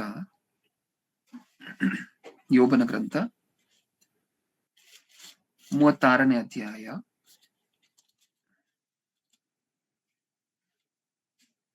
16ನೇ ವಚನ. 36:16. ಇದೇ ಮೇರೆ ನಿನ್ನನ್ನು ಕಷ್ಟದೊಳಗಿಂದ ತಪ್ಪಿಸಿ ಇಕ್ಕಟ್ಟಿನಿಂದ ವಿಶಾಲ ಸ್ಥಳಕ್ಕೆ ಬರಮಾಡಬೇಕೆಂಬುದು. ನಿನ್ನ ಮೇಜಿನ ಆಹಾರವು ತುಪ್ಪದಿಂದ ತುಂಬಿರಬೇಕೆಂಬುದು ನಿನ್ನ ಉದ್ದೇಶವಾಗಿದೆ. ಏನು ಅರ್ಥ ಆಯ್ತು ಇದ್ರಲ್ಲಿ ನಮ್ಗೆ? ಈ ತರನು ವಾಗ್ದಾನ ಮಾಡ್ತಿದ್ರ ದೇವರು? ಹೌದು. ಈ ರೀತಿಯಾಗಿರುವಂತ ಆಶೀರ್ವಾದಗಳು ಇತ್ತ ಹಳೆ ಒಡಂಬಡಿಕೆಯಲ್ಲಿ? ಹೌದು. ಓದಿ ನೋಡೋಣ ಒಂದ್ಸಾರಿ. ಇದೇ ಮೇರೆಗೆ ನಿನ್ನನ್ನು ಕಷ್ಟದೊಳಗಿಂದ ತಪ್ಪಿಸಿ ಇಕ್ಕಟ್ಟಿಲ್ಲದ ವಿಶಾಲ ಸ್ಥಳಕ್ಕೆ ಬರಮಾಡಬೇಕೆಂಬುದು, ನಿನ್ನ ಮೇಜಿನ ಆಹಾರಗಳು ತುಪ್ಪದಿಂದ ತುಂಬಿರಬೇಕೆಂತಲೂ ಆತನ ಉದ್ದೇಶವಾಗಿದೆ. ನಿನ್ನ ಮೇಜಿನ ಆಹಾರಗಳು, ನಿನ್ನ ಟೇಬಲ್ ಮೇಲಿರುವಂತಹ ಆಹಾರಗಳು ತುಪ್ಪದಿಂದ ತುಂಬಿರುವಂತಹವುಗಳು ಆಗಿರ್ಬೇಕು ಅನ್ನುವಂತಹದ್ದು ದೇವರ ಉದ್ದೇಶ. ಈಗಿನ ಕಾಲದಲ್ಲಿ ನೀವು ನೋಡ್ತಿದ್ದೀರಾ ಪ್ರಿಯರೇ, ಹಸಿವೆಯಿಂದ ಎಷ್ಟು ಜನ ಮರಣ ಹೊಂದುತ್ತಿದ್ದಾರೆ ಅಂತ ನೀವು ನೋಡ್ತಿದ್ದೀರಾ. ಕ್ರೈಸ್ತರಲ್ಲಿ ಎಷ್ಟು ಜನ ಬಡ ಕ್ರೈಸ್ತರಿದ್ದಾರೆ ಅಂತ ನಿಮಗ್ ಗೊತ್ತು, ನಿಜನಾ? ಈ ಬಡ ಕ್ರೈಸ್ತರಲ್ಲಿ ಪಾಪ ಎಷ್ಟು ಜನ ಒಂದು ಹೊತ್ತು ಊಟ ಮಾಡಿ 2 ಹೊತ್ತು ಊಟ ಮಾಡ್ಲಿಕ್ಕೂ ಸಹ ಆಗದೇ ಇರುವಂತಹ ಪರಿಸ್ಥಿತಿಯಲ್ಲಿದ್ದಾರೆ ಅಂತ ನಿಮಗ್ ಗೊತ್ತು, ನಿಜನಾ? ಈ ರೀತಿಯಾಗಿರುವಂತ ಕಷ್ಟದಲ್ಲಿದ್ದಾರ? ಇದ್ದಾರೆ. ತುಪ್ಪ ತಿನ್ನುವಂತವ್ರ ಇವರೆಲ್ಲ? ತುಪ್ಪ ತಿನ್ನುವಂತವ್ರ ಅಲ್ಲ. ಸತ್ಯವೇದದಲ್ಲಿ ದೇವ್ರು ಹೇಳಿರುವಂತಹದ್ದೇನು? ನಿನ್ನ ಮೇಜಿನ ಆಹಾರದಲ್ಲಿ ತುಪ್ಪ ಭರಿತವಾಗಿರುವಗಳು ಆಗಿರ್ತವೆ ಅವು ಅಂತ ಹೇಳಿ ಸತ್ಯವೇದದಲ್ಲಿ ದೇವ್ರು ಹೇಳಿದ್ದಾರೆ. ಒಂದು ವೇಳೆ ಶರೀರಕ್ಕೆ ಸಂಬಂಧಪಟ್ಟಂತೆನೆ ಸ್ವಲ್ಪ ಅಪ್ಲೈ ಮಾಡಿ ನೋಡಿ ಸ್ವಲ್ಪ ಹೊತ್ತು. ಎಷ್ಟು ಜನ ಬಡ ಕ್ರೈಸ್ತರಿದ್ದಾರೆ ಪ್ರಪಂಚದಲ್ಲಿ, ಹೌದಲ್ವಾ? ಎಷ್ಟು ಜನ ಆಹಾರಕ್ಕಿಲ್ಲದೆ ಇರುವಂತವ್ರಿದ್ದಾರೆ, ನಿಜನಾ? ಹೋಗ್ಲಿ, ಹಣ ಇದೆ ಅಂತ ಅನ್ಕೊಳ್ಳಿ ಒಬ್ರ ಹತ್ರ. ಈ ಹಣ ಇರುವಂತವ್ರು ತುಪ್ಪ ತಿನ್ಲಿಕ್ಕೆ ಆಗ್ತಿದ್ಯಾ? ಹಣ ಇರುವಂತವ್ರು ಎಲ್ರಿಗೂ ಸಹ ತುಪ್ಪ ತಿನ್ಲಿಕ್ಕೆ ಆಗ್ತಿದ್ಯಾ? ಅನ್ನನೇ ತಿನ್ಲಿಕ್ಕೆ ಆಗುದಿಲ್ಲ. ತಿನ್ಬೇಡ ಅಂತಾರೆ ಡಾಕ್ಟ್ರು ಕೇಳಿದ್ರೆ, ಹೌದಾ ಇಲ್ವಾ? ಶುಗರ್ ಬಂದಿದೆ, ತಿನ್ಬೇಡ, ಜಾಸ್ತಿ ಆಗೋಗುತ್ತೆ ತಿಂದ್ರೆ. ತುಪ್ಪ ತಿನ್ಲಿಕ್ಕಾಗತ್ತಾ? ಹಣ ಇದ್ರೂ ತಿನ್ಲಿಕ್ಕಾಗತ್ತಾ? ಇಲ್ಲ. ನೀನ್ ತಿನ್ನುವಂತ ಆಹಾರ ತುಪ್ಪ ಭರಿತವಾಗಿರುತ್ತೆ. ನೀನ್ ತಿನ್ನುವಂತ ಆಹಾರದಲ್ಲಿ ನೀನ್ ತಿನ್ನುವಂತ ಆಹಾರದ ಮಾಂಸದಲ್ಲಿ ಕೊಬ್ಬಿರುತ್ತೆ. ಇದೆಲ್ಲ ಹಳೆ ಒಡಂಬಡಿಕೆಯಲ್ಲಿ ಹೇಳಿರುವಂತಹ ಮಾತುಗಳು. ಇದಾಗ್ತದ್ಯಾ ಹೋಗ್ಲಿ? ಈಗ 101 ಸಮಸ್ಯೆಗಳು, 101 ಹೆಲ್ತ್ ಇಶ್ಯೂಸ್, ಹೌದಾ? ಆರೋಗ್ಯ ಸಮಸ್ಯೆಗಳು. ಇದ್ ತಿನ್ಬಾರ್ದು, ಹಣ ಇದ್ರೂ ಸಹ ಇದ್ ತಿನ್ಬಾರ್ದು, ಅದ್ ತಿನ್ಬಾರ್ದು, ಇನ್ನೊಂದ್ ತಿನ್ಬಾರ್ದು, ಮತ್ತೊಂದ್ ತಿನ್ಬಾರ್ದು. ಇದನ್ನೆಲ್ವಾ ನೀವು ನೋಡ್ತಿರುವಂತಹದ್ದು? ಈ ವಾಗ್ದಾನವನ್ನ ಜಸ್ಟ್ ಹಾಗೆ ತೋರಿಸ್ತೆ ಅಂದ್ರೆ ಹಳೆ ಒಡಂಬಡಿಕೆಗೂ ಹೊಸ ಒಡಂಬಡಿಕೆಗೂ ಇರುವಂತಹ ಡಿಫ್ರೆನ್ಸ್ ಏನು ಅಂತ ಹೇಳಿ ಸುಮ್ನೆ ನೋಡ್ಕೊಂಡ್ವಿ. ಆದ್ರೆ ನಮ್ಮ ಮುಖ್ಯವಾಗಿರುವಂತಹ 3-4 ವಚನಗಳನ್ನ ಈಗಾಗ್ಲೇ ಮುಂಚೆ ಓದಿದೀವಲ್ವಾ? ನಿನ್ನ ಕಣ್ಣು ಗುಡ್ಡನ್ನ ಮುಟ್ಲಿಕ್ ಬಂದವರು ನನ್ನನ್ನು ಮುಟ್ಟಿದಂತೆ, ಅದನ್ನ ಹೊರತುಪಡಿಸಿ 1000 ಜನಕ್ಕೆ ಏನಾದ್ರೂ ಸಹ ನಿನಗೇನೂ ಆಗೋದಿಲ್ಲ. ಅದ್ 2ನೇದಾಗಿ. 3ನೇದಾಗಿ ನಿನ್ನ ಕುಟುಂಬ ಅಷ್ಟೊಂದು ಬ್ರೈಟ್ ಆಗಿರುತ್ತೆ, ನಿನ್ನ ಕುಟುಂಬ ಅಷ್ಟೊಂದು ಚೆನ್ನಾಗಿರುತ್ತೆ. ಈ ಮುಖ್ಯ 3 ವಾಗ್ದಾನಗಳಲ್ಲಿ ಇದಿಷ್ಟೂ ಸಹ ಎಲ್ಲಾ ಕಾಲಕ್ಕೂ ಅನ್ವಯಿಸುವಂತಹ ವಾಗ್ದಾನಗಳು. ಆ 3 ವಾಗ್ದಾನಗಳು ಸಹ ಅದು ಏನಕ್ಕೋಸ್ಕರ ನೆರವೇರ್ತಿಲ್ಲ? ಈ ಇಂಪಾರ್ಟೆಂಟ್ ಪಾರ್ಟ್ ಬಂದಿದೀವಿ, ಗಮನ ಕೊಟ್ಟು ಕೇಳಿಸ್ಕೊಳ್ಳಿ. ಏನಕ್ಕೋಸ್ಕರ ನೆರವೇರ್ತಿಲ್ಲ ಅಂತ ನಿಮಗ ಅನ್ನಿಸ್ಬೋದು? ಈ ವಾಗ್ದಾನಗಳು ಏನಕ್ಕೋಸ್ಕರ ನೆರವೇರ್ತಿಲ್ಲ ಅಂತ ನಿಮಗ ಅನ್ನಿಸ್ಬಹುದು? ಅವರ ಕ್ರಿಯೆಗಳಿಂದ. ಹೌದಾ? ಒಪ್ಕೊಳ್ತೀವ ನಾವು? ಒಂದು ವಾಗ್ದಾನವನ್ನು ದೇವ್ರು ನೆರವೇರಿಸಬೇಕು ಅಂತ ಹೇಳಿದ್ರೆ ಅದಕ್ಕಿರುವಂತಹ ಪ್ರೀ ರಿಕ್ವಿಸಿಟ್ ಏನು ಪ್ರಿಯರೇ? ಒಂದು ವಾಗ್ದಾನವನ್ನ ದೇವರು ನೆರವೇರಿಸಲಿಕ್ಕೆ ಮುಂಚೆ ಅದಕ್ಕಿರುವಂತಹ ಪ್ರೀ ರಿಕ್ವಿಸಿಟ್ ಏನು? ಅದಕ್ಕೆ ಕ್ವಾಲಿಫಿಕೇಶನ್ ಏನು? ದೇವರ ವಾಕ್ಯದ ಪ್ರಕಾರ ನಡೆದರೆ ಕ್ರಿಯೆಗಳು ಅಪ್ಲೈ ಆಗುತ್ತೆ. ಹೌದಾ? ಸರ್ಕಾರ ನಿಮ್ಗೊಂದು ಗ್ರಾಂಟ್ ಕೊಡ್ಬೇಕು ಅಂತ ಅನ್ಕೊಳ್ಳಿ. ಸರ್ಕಾರದ ಕಡೆಯಿಂದ ನಿಮ್ಗೊಂದು ಗ್ರಾಂಟ್ ಕೊಡ್ಬೇಕು ಅಂತ ಅನ್ಕೊಳ್ಳಿ. ಬೇಡ, ಉಚಿತವಾಗಿರುವಂತಹ ಮನೆಗಳನ್ನ ಕಟ್ಕೊಡುತ್ತೆ ಸರ್ಕಾರ ಅನ್ನುವಂತ ಸ್ಕೀಮ್ ಅನ್ನ ಕೇಳಿದಿರಾ? ಉಚಿತವಾಗಿರುವಂತಹ ಮನೆಗಳನ್ನ ಸರ್ಕಾರ ಕಟ್ಕೊಡುತ್ತೆ ಅನ್ನುವಂತ ಸ್ಕೀಮ್ ಅನ್ನ ಕೇಳಿದಿರಾ ಅಲ್ವಾ? ಬಡವರಿಗೆ ಚಿಕ್ಕದಾಗಿರುವಂತಹ ಮನೆಗಳನ್ನ ಕಟ್ಕೊಡುತ್ತೆ ಏನೋ ಸಾಕಷ್ಟು ಮಾತ್ರೆಗೆ ಸರ್ಕಾರ ಅಂತ ಹೇಳಿ ಕೇಳಿದಿರಾ? ಇದನ್ನ ಕೇಳಿದಿರಾ? ಓಕೆ, ಇದನ್ನ ನೀವ್ ಕೇಳಿದಾಗ ಹೇಗೆ ಈ ಸ್ಕೀಮ್ ಅಲ್ಲಿ ನಮಗೂ ಸಹ ಒಂದು ಮನೆ ಸಿಕ್ಬೇಕು ಅಂತ ಅನ್ಕೊಳ್ಳಿ. ಓಕೆ, ಈಗ ಈ ಸ್ಕೀಮ್ ಅಲ್ಲಿ ಮನೆ ಬರ್ಬೇಕು ಅಂತ ಹೇಳಿದ್ರೆ ಏನೇನೆಲ್ಲ ಮಾಡ್ಬೇಕು ನೀವ್ ಹೇಳಿ? ಸುಮ್ನೆ ಮನೆ ಕೊಡಿ ಅಂದ್ರೆ ಕೊಡ್ತಾರ? ಏನೇನೆಲ್ಲ ಮಾಡ್ಬೇಕು? ಸರ್ಕಾರದ್ದಾಗಿರುವಂತಹ ತಮ್ಮದೇ ಆಗಿರುವಂತಹ ರೂಲ್ಸ್ ಅಂಡ್ ರೆಗ್ಯುಲೇಷನ್ಸ್ ಇರುತ್ತೆ, ನಿಜನ? ಅದ್ರಲ್ಲಿ ಫಸ್ಟ್ ರೂಲ್ ಏನಿರುತ್ತೆ? ನಿಮ್ಮ ವಾರ್ಷಿಕ ಆದಾಯ ಇಷ್ಟಕ್ಕಿಂತ ಕಡಿಮೆ ಇರಬೇಕು. ಇದೊಂದು ರೂಲ್ ಆಗಿರುತ್ತೆ, ನಿಜನ? ಎಲ್ರಿಗೂ ಕೊಡೋದಿಲ್ಲ, ಬಡವರಿಗೆ ಮಾತ್ರ ಅಂತ ಹೇಳಿ ಆ ಸ್ಕೀಮ್ ಅನ್ನ ಮಾಡಿದ್ದಾರೆ. ಅಂದ್ರೆ ನಿಮ್ಮ ವಾರ್ಷಿಕ ಆದಾಯ ಇಷ್ಟಕ್ಕಿಂತ ಕಡಿಮೆ ಇರಬೇಕು ಅನ್ನುವಂತಹ ಒಂದು ರೂಲ್ ಇರುತ್ತಾ? ಹೌದಲ್ವಾ? ಈಗ ಆ ಕ್ರೈಟೀರಿಯಾವನ್ನ ನೀವು ಸ್ಯಾಟಿಸ್ಫೈ ಮಾಡಿದಿರೋ ಇಲ್ವೋ ಅಂತ ಹೇಳಿ ಹೇಗ್ ಗೊತ್ತಾಗತ್ತೆ? ನಿಮ್ ಹತ್ರ ಒಂದು ಸರ್ಟಿಫಿಕೇಟ್ ಇರಬೇಕು, ಅದ್ರ ಹೆಸರು ಇನ್ಕಮ್ ಸರ್ಟಿಫಿಕೇಟ್ ಇರ್ಬೇಕಲ್ವಾ? ಆ ಇನ್ಕಮ್ ಸರ್ಟಿಫಿಕೇಟ್ ಅಲ್ಲಿ ಏನಂತ ಮೆನ್ಷನ್ ಆಗಿರ್ಬೇಕು? ಈ ವ್ಯಕ್ತಿಯ ವಾರ್ಷಿಕ ಆದಾಯ ಇಷ್ಟಕ್ಕಿಂತ ಕಡಿಮೆ ಇದೆ ಅಂತ ಹೇಳಿ ತಹಸೀಲ್ದಾರ್ ಸೀಲ್ ಹಾಕಿ ಕೊಟ್ರೆ ನಿಮ್ಮ ಕೈಯಲ್ಲಿ ಸರ್ಟಿಫಿಕೇಟ್ ಅನ್ನ, ಆ ಸರ್ಟಿಫಿಕೇಟ್ ಇಟ್ಕೊಂಡು ಹೋಗಿ ಸರ್ಕಾರ ಕೊಡ್ತೀನಿ ಅಂತ ಹೇಳಿರುವುದಕ್ಕೆ ನೀವು ಅಪ್ಲೈ ಮಾಡಬಹುದು, ನಿಜನಾ? ಹೌದಾ? ಯಾರು ಸುಮ್ನೆ ಏನು ಫ್ರೀ ಕೊಡೋದಿಲ್ವಾ? ಬಿಟ್ಟು ಯಾರು ಏನು ಕೊಡೋದಿಲ್ವಾ ಪ್ರಪಂಚದಲ್ಲಿ? ಕೊಡೋದಿಲ್ಲ. ಸರ್ಕಾರ ಫ್ರೀ ಆಗಿರುವಂತಹದ್ದು ಏನಾದ್ರು ಕೊಡ್ಬೇಕಂದ್ರೂ ಸಹ ಅವ್ರಿಗೆ ಪ್ರೂಫ್ ಬೇಕು, ನಿಮ್ಮ ಕಡೆಯಿಂದ ಅವ್ರಿಗೆ ಏನಾದ್ರು ಪ್ರೂಫ್ ಬೇಕು.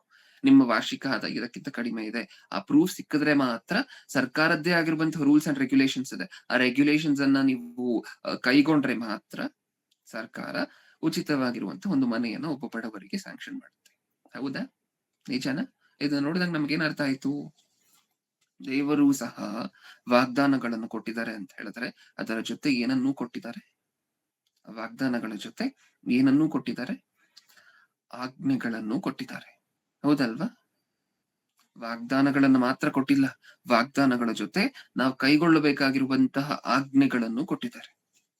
ಆ ಆಜ್ಞೆಗಳನ್ನ ಕೈಗೊಂಡ್ರೆ ಮಾತ್ರ ಈ ವಾಗ್ದಾನವನ್ನ ದೇವರು ಫುಲ್ಫಿಲ್ ಮಾಡ್ತಾರೆ. ಎರಡ್ ಕಡೆಯಿಂದನೂ ಕೆಲಸ ನಡಿಬೇಕು. ಹೌದಲ್ವಾ?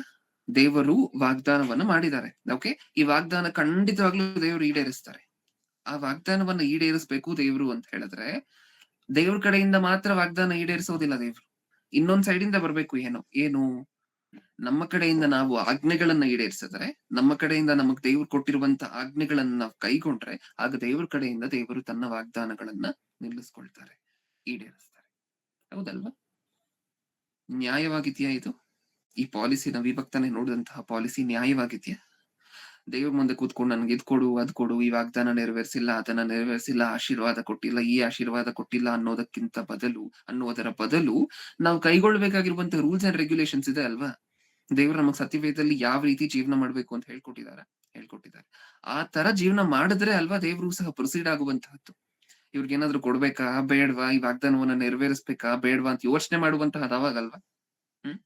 ನೀವು ಹೋಗಿ ಅಪ್ಲಿಕೇಶನ್ ಹಾಕಿದ್ರೆ ಅಲ್ವಾ ಸರ್ಕಾರಕ್ಕೆ ಡಾಕ್ಯುಮೆಂಟ್ಸ್ ಎಲ್ಲ ಅಟ್ಯಾಚ್ ಮಾಡಿ, ನಿಮ್ಮ ಆದಾಯ ಪ್ರಮಾಣ ಪತ್ರ, ಇನ್ಕಮ್ ಸರ್ಟಿಫಿಕೇಟ್ ಅನ್ನೆಲ್ಲ ಅಟ್ಯಾಚ್ ಮಾಡಿ, ಉಚಿತವಾಗಿರುವಂತ ಮನೆ ಏನ್ ಕೊಡ್ತಿದ್ದಾರೆ ಬಡವರಿಗೆ, ಆ ಸ್ಕೀಮ್ ಅಲ್ಲಿ ನೀವು ಅಪ್ಲಿಕೇಶನ್ಸ್ ಹಾಕಿದ್ರೆ ಅಲ್ವಾ ಸರ್ಕಾರ ಕೊಡುವಂತಹದ್ದು. ನಿಮ್ಮ ಪಾಡಿಗೆ ನೀವು ಮನೇಲಿ ಇದ್ಬಿಡಿ, ಕೊಡ್ತಾರ ನೋಡಿ? ನಿಮ್ಮ ಪಾಡಿಗೆ ನೀವು ಮನೆಯಲ್ಲಿ ಇದ್ಬಿಡಿ, ಕೊಡ್ತಾರ? ಸರ್ಕಾರದಿಂದ ಬರುವಂತ ಯಾವ ಸ್ಕೀಮ್ ಅಲ್ಲಾದ್ರೂ ಆ ಬೆನಿಫಿಟ್ ನಿಮ್ಮ ಕೈಗೆ ಬರುತ್ತಾ? ಬರುವುದಿಲ್ಲ. ನೀವ್ ಮಾಡ್ಬೇಕಾಗಿರುವಂತಹ ಏನು, ಸರ್ಕಾರದ ರೂಲ್ಸ್ ಅಂಡ್ ರೆಗ್ಯುಲೇಷನ್ಸ್ ಏನೈತಿಯೋ ಅದನ್ನೆಲ್ಲ ಪಾಲಿಸಿ, ಅಲ್ಲಿ ಕೇಳಿರುವಂತಹ ಡಾಕ್ಯುಮೆಂಟ್ಸ್ ಅನ್ನೆಲ್ಲ ಅಟ್ಯಾಚ್ ಮಾಡಿ, ಪಿನ್ ಮಾಡಿ, ಹೋಗಿ ಸಬ್ಮಿಟ್ ಮಾಡಿದ್ರೆ ಆಫೀಸ್ ಅಲ್ಲಿ ಅಪ್ಲಿಕೇಶನ್ ಹಾಕಿದ್ರೆ, ಆವಾಗ ಸರ್ಕಾರದವರು ಓಕೆ ಇವ್ರು ರೂಲ್ಸ್ ಅಂಡ್ ರೆಗ್ಯುಲೇಷನ್ಸ್ ಎಲ್ಲ ಪಾಲಿಸಿದ್ದಾರೆ, ಇದಕ್ಕಿರುವಂತ ಕ್ರೈಟೀರಿಯಾ ಫುಲ್ಫಿಲ್ ಮಾಡಿದ್ದಾರೆ, ಇವ್ರು ಕ್ವಾಲಿಫೈಡ್ ಅಂತ ಹೇಳಿ ನಿಮ್ಮ ಅಪ್ಲಿಕೇಶನ್ಸ್ ಅನ್ನ ಅಪ್ರೂವ್ ಮಾಡ್ತಾರೆ. ಆವಾಗ ಸರ್ಕಾರದ ಕಡೆಯಿಂದ ನಿಮಗೆ ಬರ್ಬೇಕಾಗಿರುವಂತಹ ಬೆನಿಫಿಟ್ ಬರುತ್ತೆ. ನಿಜನಾ? ಇಲ್ಲಿ ದೇವ್ರು ಮಾತ್ರ ಸರ್ಕಾರಕ್ಕೆ ಮಾತ್ರ ಇಷ್ಟೊಂದೆಲ್ಲ ಮಾಡ್ತೀವಿ. ಸರ್ಕಾರದಿಂದ ಏನಾದ್ರು ಪಡ್ಕೊಬೇಕು ಅಂತ ಹೇಳಿದ್ರೆ ಇಷ್ಟೆಲ್ಲ ಮಾಡ್ತೀವಿ, ಇಷ್ಟೆಲ್ಲ ಫಾಲೋ ಮಾಡ್ತೀವಿ. ದೇವ್ರ ಕಡೆಯಿಂದ ಏನು ಬೇಡವಾ? ದೇವರ ಕಡೆಯಿಂದ ಏನು ಬೇಡವಾ? ನಮ್ಗೆ ನಾವು 1 ಕೋಟಿ ರೂಪಾಯಿ ಕೊಡಿ, ಬೆನ್ಸ್ ಕಾರ್ ಕೊಡಿ ಅಂತ ನಾವು ಕೇಳ್ತಿಲ್ಲ ದೇವ್ರ ಹತ್ರ. ಈ ವಾಗ್ದಾನಗಳು, ಯಾವ ವಾಗ್ದಾನ ಇವಾಗ ತಾನೇ ನಾವು ನೋಡಿದ್ವಲ್ವಾ? ನಮ್ಮನ್ನ ನಮಗೆ ಕಾಪಾಡುವಂತಹ ವಾಗ್ದಾನಗಳು, ನಮಗೆ ಕಾವಲು ಕೊಡುವಂತಹ ವಾಗ್ದಾನಗಳು, ಹೌದಾ? ನಮ್ಗೊಂದ್ ಒಳ್ಳೆ ಕುಟುಂಬವನ್ನು ಕೊಡುವಂತಹ ವಾಗ್ದಾನಗಳು, ಈ ರೀತಿಯಾಗಿರುವಂತಹ ವಾಗ್ದಾನಗಳನ್ನ ಕೇಳ್ಕೊಳ್ತಾ ಇದೀವಿ. ಹೌದಲ್ವಾ? ಈ ರೀತಿಯಾಗಿರುವಂತಹ ವಾಗ್ದಾನಗಳು ಬೇಕು ಅಂತ ಹೇಳಿದ್ರೆ ಸರ್ಕಾರಕ್ಕೆ ಅಷ್ಟೊಂದೆಲ್ಲ ಫುಲ್ಫಿಲ್ ಮಾಡಿದ್ವಲ್ವಾ? ಸರ್ಕಾರದಿಂದ ಏನಾದ್ರು ಪಡ್ಕೋಬೇಕಂದ್ರೆ ಅಷ್ಟೊಂದೆಲ್ಲ ಫಾಲೋ ಮಾಡಿದ್ವಲ್ವಾ? ದೇವ್ರ ಹತ್ರ ಪಡ್ಕೋಬೇಕು ಅಂತ ಹೇಳಿದ್ರೆ ಎಷ್ಟನ್ನ ಫಾಲೋ ಮಾಡ್ತಿದೀವಿ? ಎಷ್ಟನ್ನ ಫಾಲೋ ಮಾಡ್ತಿದೀವ ಏನಾದ್ರು? ದೇವ್ರ ಹತ್ರ ಮಾತ್ರ ದೇವ್ರ ಮುಂದೆ ಬಂದು ಕೂತಾಗ ನಮ್ ಕೈ ಯಾವಾಗ್ಲೂ ಹಿಂಗಿರುತ್ತೆ, ತಂದೆ ನಾನು ನೀನ್ ಕೊಟ್ಟಿರುವಂತ ವಾಗ್ದಾನಗಳು ಪೂರ್ತಿಯಾಗಿ ಫುಲ್ಫಿಲ್ ಮಾಡ್ತಾ ಇದ್ದೀನಿ ನೋಡು ಅಂತ ಹೇಳಿ ಹಿಂಗ್ ಕೊಟ್ಟು ಆಮೇಲೆ ಹಿಂಗ್ ಇಸ್ಕೋತೀವ? ಹಂಗ್ ಮಾಡೋದಿಲ್ಲ. ಯಾವಾಗ್ಲೂ ಸಹ ಹಿಂಗೆ. ಹೌದಾ? ನೀನ್ ಮಾಡು, ಫಸ್ಟ್ ನಿನ್ ವಾಗ್ದಾನಗಳನ್ನು ಪೂರೈಸು, ಆಮೇಲೆ ನೋಡೋಣ. ಯಾವತ್ತು ದೇವ್ರು ಕೊಟ್ಟಿರುವಂತಹ ಆಜ್ಞೆಗಳನ್ನ ನಾನು ಚಾಚು ತಪ್ಪದೆ ಪಾಲಿಸ್ತೀನಿ ತಂದೆ. ನೀನ್ ಕೊಟ್ಟಿರುವಂತಹ ಆಜ್ಞೆಗಳನ್ನ ನೀನ್ ಹೆಂಗಿರ್ಬೇಕು ಅಂತ ಅನ್ಕೊಂಡಿದ್ಯೋ ನಾನು ಹಂಗಿರ್ತೀನಿ. ನನ್ಗೆ ಈ ರೀತಿಯಾಗಿರುವಂತ ಕುಟುಂಬ ಕೊಡ್ತೀಯ? ಸತ್ಯವೇದದಲ್ಲಿ ನೀನ್ ಬರ್ಸಿದ್ಯಲ್ವಾ? ನಿನ್ನ ಹೆಂಡತಿ ದ್ರಾಕ್ಷಾಲತೆ ಅಂತ ಇರುವಳು, ನಿನ್ನ ಮಕ್ಕಳು ಎಣ್ಣೆ ಮರದ ಸಸಿಗಳಂತೆ ಇರುವರು ಅಂತ ಬರ್ಸಿದ್ಯಲ್ವಾ? ನಿನ್ನ ಆಜ್ಞೆಗಳನ್ನ, ನೀನ್ ಕೊಟ್ಟಿರುವಂತಹ ಕ್ರಮಗಳನ್ನ ನಾನು ಪಾಲಿಸ್ತೀನಿ. ನನ್ಗೆ ಈ ರೀತಿಯಾಗಿರುವಂತ ಒಳ್ಳೆ ಕುಟುಂಬ ಕೊಡ್ತೀಯ? ಈ ರೀತಿ ಯಾವತ್ತಾದ್ರೂ ದೇವ್ರ ಹತ್ರ ಮಾತಾಡಿದೀವ? ಇಲ್ಲ. ತಂದೆ ನನ್ನನ್ನು ನೀನು ಕಣ್ಣು ಗುಡ್ಡಿನಂತೆ ಕಾಪಾಡ್ಕೊಳ್ತೀಯ ಅಂತ ಹೇಳಿದ್ಯಲ್ವಾ? ನನ್ನನ್ನು ಯಾರಾದ್ರೂ ಮುಟ್ಟಿದ್ರೆ ಅದು ನಿನ್ನ ಕಣ್ಣು ಗುಡ್ಡನ್ನು ಮುಟ್ಟಿದಂತೆ ಅಂತ ನೀನ್ ಸತ್ಯವೇದದಲ್ಲಿ ಹೇಳಿದ್ಯಲ್ವಾ? ಆ ಕ್ರಮವನ್ನ, ಆ ಪ್ರಿನ್ಸಿಪಲ್ ಅನ್ನ ನನ್ನ ಜೀವನದಲ್ಲಿ ತಗೊಂಡ್ಬರ್ತೀಯ? ನನಗ್ ನೀನ್ ಕಾವಲಾಗಿರ್ತೀಯ? ಅದಕ್ಕೋಸ್ಕರ ನೀನ್ ಕೊಟ್ಟಿರುವಂತಹ ಆಜ್ಞೆಗಳನ್ನ ಪಾಲಿಸ್ತೀನಿ, ನೀನ್ ಕೊಟ್ಟಿರುವಂತಹ ಕ್ರಮಗಳನ್ನ ನಾನು ಆಚರಿಸ್ತೇನೆ. ನೀನ್ ಇದನ್ನ ಉಳಿಸ್ಕೊಳ್ತೀಯ ಅಂತ ದೇವ್ರ ಹತ್ರ ನೀವು ಯಾವತ್ತಾದ್ರೂ ಪ್ರಶ್ನೆ ಮಾಡಿದೀವ? ಬರೀ ಒಂದ್ ಸೈಡ್ ಇಂದ ಕೇಳಿದ್ರೆ ಏನ್ ಪ್ರಯೋಜನ? ಏನು? ದೇವರೇನೋ ಪ್ರಾಮಿಸ್ ಮಾಡಿದ್ದಾರೆ, ಆದ್ರೆ ಆ ಪ್ರಾಮಿಸ್ ಫುಲ್ಫಿಲ್ ಆಗ್ಬೇಕು ಅಂತ ಹೇಳಿದ್ರೆ ನಮ್ಮ ಕಡೆಯಿಂದ ಆಕ್ಷನ್ ಇರ್ಬೇಕಲ್ವಾ? ನಮ್ಮ ಕಡೆಯಿಂದ ನಡಿಬೇಕಾಗಿರುವಂತಹದ್ದು ನಡಿಬೇಕಲ್ವಾ? ತನ್ನ ಪ್ರಾಮಿಸ್ ಅನ್ನ ತಾನು ಯಾವತ್ತು ಬ್ರೇಕ್ ಮಾಡೋದಿಲ್ಲ. ತಾನು ಕೊಟ್ಟಿರುವಂತಹ ವಾಗ್ದಾನಗಳನ್ನ ತಾನು ಯಾವತ್ತು ಈಡೇರಿಸದೇ ಇರೋದಿಲ್ಲ. ತಾನು ಮಾತು ಕೊಟ್ಟ ನಂತರ ಖಂಡಿತವಾಗಿ, ಖಚಿತವಾಗಿ ಅದನ್ನ ಉಳಿಸ್ಕೋತಾರೆ. ಯಾಕೆ ಎಷ್ಟು ಉದಾಹರಣೆಗಳನ್ನ ನೋಡ್ಕೊಂಡಿಲ್ಲ ನಾವು ಸತ್ಯವೇದದಲ್ಲಿ? ದೇವರು ಒಂದು ಮಾತನ್ನ ಕೊಟ್ಟ ನಂತರ ಆ ಮಾತನ್ನ ಉಳಿಸ್ಕೊಂಡಿರುವಂತಹದ್ದು ಎಷ್ಟು ಸಾರಿ ನೋಡಿಲ್ಲ ನಾವು ಸತ್ಯವೇದದಲ್ಲಿ? ಹೌದಲ್ವಾ? ಅಬ್ರಹಾಮನನ್ನ ಆಕಾಶದ ನಕ್ಷತ್ರಗಳನ್ನು ತೋರಿಸಿ ನಿನ್ನ ಸಂತಾನ ಆಕಾಶದ ನಕ್ಷತ್ರಗಳ ತರ ಆಗತ್ತೆ, ಅಷ್ಟೊಂದಾಗತ್ತೆ ಅಂತ ಹೇಳಿದ್ರು. ದೇವ್ರು ವಾಗ್ದಾನ ಮಾಡಿದ್ರು. ಯಾವಾಗ ವಾಗ್ದಾನ ಮಾಡಿತ್ತು? ಯಾವಾಗ ವಾಗ್ದಾನ ಮಾಡಿದ್ದು? ಅಬ್ರಹಾಮನು ಬದುಕಿರ್ಬೇಕಾದ್ರೆ. ಆ ವಾಗ್ದಾನ ಯಾವಾಗ ಈಡೇರ್ತು? ಬದುಕಿರ್ಬೇಕಾದ್ರೆ ಈಡೇರ್ತಾ ಆ ವಾಗ್ದಾನ? ಅಬ್ರಹಾಮನು ಬದುಕಿರ್ಬೇಕಾದ್ರೆ ಆಕಾಶದ ನಕ್ಷತ್ರಗಳಿಂದ ಹೆಚ್ಚಾದ ನಿನ್ನ ಸಂತಾನ ಆಗತ್ತೆ ಅಂತ ಏನ್ ಹೇಳಿದ್ರಲ್ವಾ? ಅಬ್ರಹಾಮನು ಭೂಮಿಯ ಮೇಲೆ ಬದುಕಿರ್ಬೇಕಾದ್ರೆ ಆ ವಾಗ್ದಾನ ನೆರವೇರ್ತಾ? ಇಲ್ಲ. ಸತ್ತ ನಂತರ ಅಬ್ರಹಾಮನನ್ನ ಅವ್ರ ಕೊನೆ ಉಸಿರು ಹೋಗ್ಬೇಕಾದ್ರೆ ನಿನ್ಗೆ ಎಷ್ಟ್ ಜನ ಮಕ್ಕಳಪ್ಪ ತಂದೆ ಅಂತ ಹೇಳಿ ಕೇಳಿದ್ರೆ ಹೇಳ್ಬಿಡ್ತಾ ಇದ್ರಲ್ವಾ? ನನ್ಗೆ ಇಷ್ಟೇ ಜನ ಮಕ್ಕಳು ಅಂತ ಖಚಿತವಾಗಿ ಹೇಳ್ತಿದ್ರ? ಹೇಳ್ತಿದ್ರು. ಹಾಗಾದ್ರೆ ಆಕಾಶದ ನಕ್ಷತ್ರಗಳಷ್ಟು ಅಂತ ಹೆಂಗಾಯ್ತು? ಅಬ್ರಹಾಮನು ತನ್ನ ಮಕ್ಕಳ ಸಂಖ್ಯೆಯನ್ನ ಎಣಿಸ್ಬಿಟ್ಟು ಲೆಕ್ಕ ಇಟ್ಕೊಂಡಿದ್ದಾರೆ. ಹಾಗಾದ್ರೆ ಅದಿನ್ನ ನೆರವೇರಿಲ್ಲ ಅಲ್ವಾ? ಅಬ್ರಹಾಮನ ಕೊನೆ ಉಸಿರು ಹೋಗ್ಬೇಕಾದ್ರೆ ಇಲ್ಲ. ವಾಗ್ದಾನ ನೆರವೇರ್ತು ಅಂತ ಯಾವಾಗ ಅನ್ಕೊಬೇಕು ಅಂತ ಹೇಳಿದ್ರೆ ಅಬ್ರಹಾಮನು ಎಣಿಸ್ಲಿಕ್ಕೆ ಆಗ್ತಿಲ್ಲ ಅಂತ ಅನ್ಕೊಳ್ಳಿ ತನ್ನ ಮಕ್ಕಳನ್ನ. ಅವಾಗ ಅನ್ಕೋಬೇಕು ಅಬ್ರಹಾಮನು, ಇವತ್ತು ನಾನು ದೇವರು ಕೊಟ್ಟಂತಹ ವಾಗ್ದಾನ ನೆರವೇರಿದೆ ಅಂತ. ಹೌದಾ? ಅದ ಅಬ್ರಹಾಮನು ಬದುಕಿರ್ಬೇಕಾದ್ರೆ ಆಯ್ತಾ? ಇಲ್ಲ. ಆದ್ರೆ ಈ ವಾಗ್ದಾನವನ್ನ ದೇವರು ಯಾವಾಗ ಫುಲ್ಫಿಲ್ ಮಾಡಿದ್ರು? ಅಬ್ರಹಾಮನ ಮರಣ ಹೊಂದಿ ಅಬ್ರಹಾಮನ ಸಂತಾನ ಬೆಳೆದು ಬೆಳೆದು ಬೆಳೆದು ಬೆಳೆದು ಬೆಳೆದು ಸಾಕಷ್ಟು ಕೋಟ್ಯಾನುಕೋಟಿ ಜನ ಅದರಲ್ವಾ? ಆವಾಗ ನೆರವೇರದಂತೆ ಆ ವಾಗ್ದಾನ ನೆರವೇರ್ತು. ಯಾವಾಗ? ಅಬ್ರಹಾಮನು ತೀರಿ ಹೋದ ನಂತರ. ಅಂದ್ರೆ ದೇವರು ಕೊಟ್ಟಂತಹ ವಾಗ್ದಾನವನ್ನ, ಆ ವಾಗ್ದಾನ ಯಾರಿಗಾದ್ರೂ ಮಾಡಿದಾರೋ ಅವ್ರು ಇಲ್ಲದೆ ಹೋದ್ರು ಅದನ್ನ ತೀರಿಸ್ತಿದ್ದಾರೆ ನೋಡಿ. ನೀವ್ ಯಾರಿಗಾದ್ರೂ ಪ್ರಾಮಿಸ್ ಮಾಡಿದೀರಾ ಅಂತ ಅನ್ಕೊಳ್ಳಿ. ಮನುಷ್ಯರಿಗೆ ಯಾರಿಗಾದ್ರೂ ನೀವು ಪ್ರಾಮಿಸ್ ಮಾಡಿದೀರಾ ಅಂತ ಅನ್ಕೊಳ್ಳಿ. ಯಾವಾಗ್ವರೆಗೂ ಆ ಪ್ರಾಮಿಸ್ ಅನ್ನ ನಿಲ್ಲಿಸ್ಕೊಂಡಿರ್ತೀರಾ?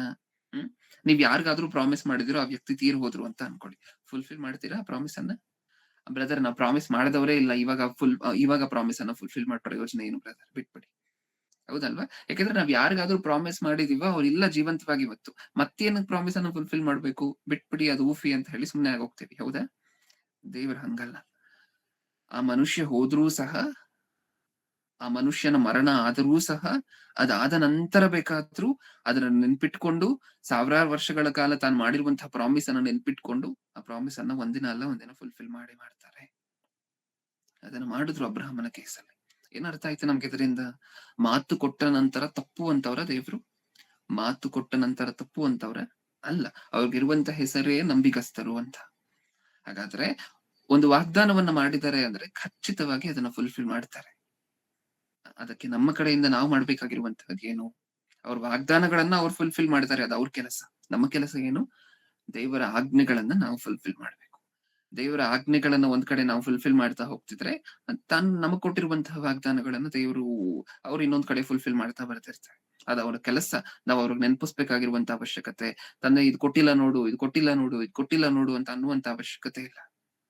ನಮ್ಮ ಕೆಲಸವನ್ನ ನಾವು ಮಾಡ್ತಾ ಹೋಗ್ತಿದ್ರೆ ಅವರ ಕೆಲಸವನ್ನ ಅವ್ರು ಮಾಡ್ತಾ ಹೋಗ್ತಿರ್ತಾರೆ. ನಾವು ನಮ್ಮ ಕೆಲಸ ಮಾಡದೆ ನಮ್ಮ ಕೆಲಸ ಮಾಡದೆ ಆಜ್ಞೆಗಳ ಕಡೆ ಗಮನ ಕೊಡದೆ ಸುಮ್ನೆ ಕೊಡು ಅಂದ್ರೆ ಕೊಡ್ತಾರ? ಮಾಡು ಅಂದ್ರೆ ಏನಾದ್ರು ಮಾಡ್ತಾರ? ವಿಮೋಚನ ಕಾಂಡ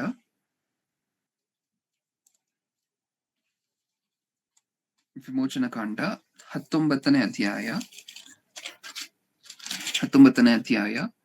5ನೇ ವಚನ. 19:5.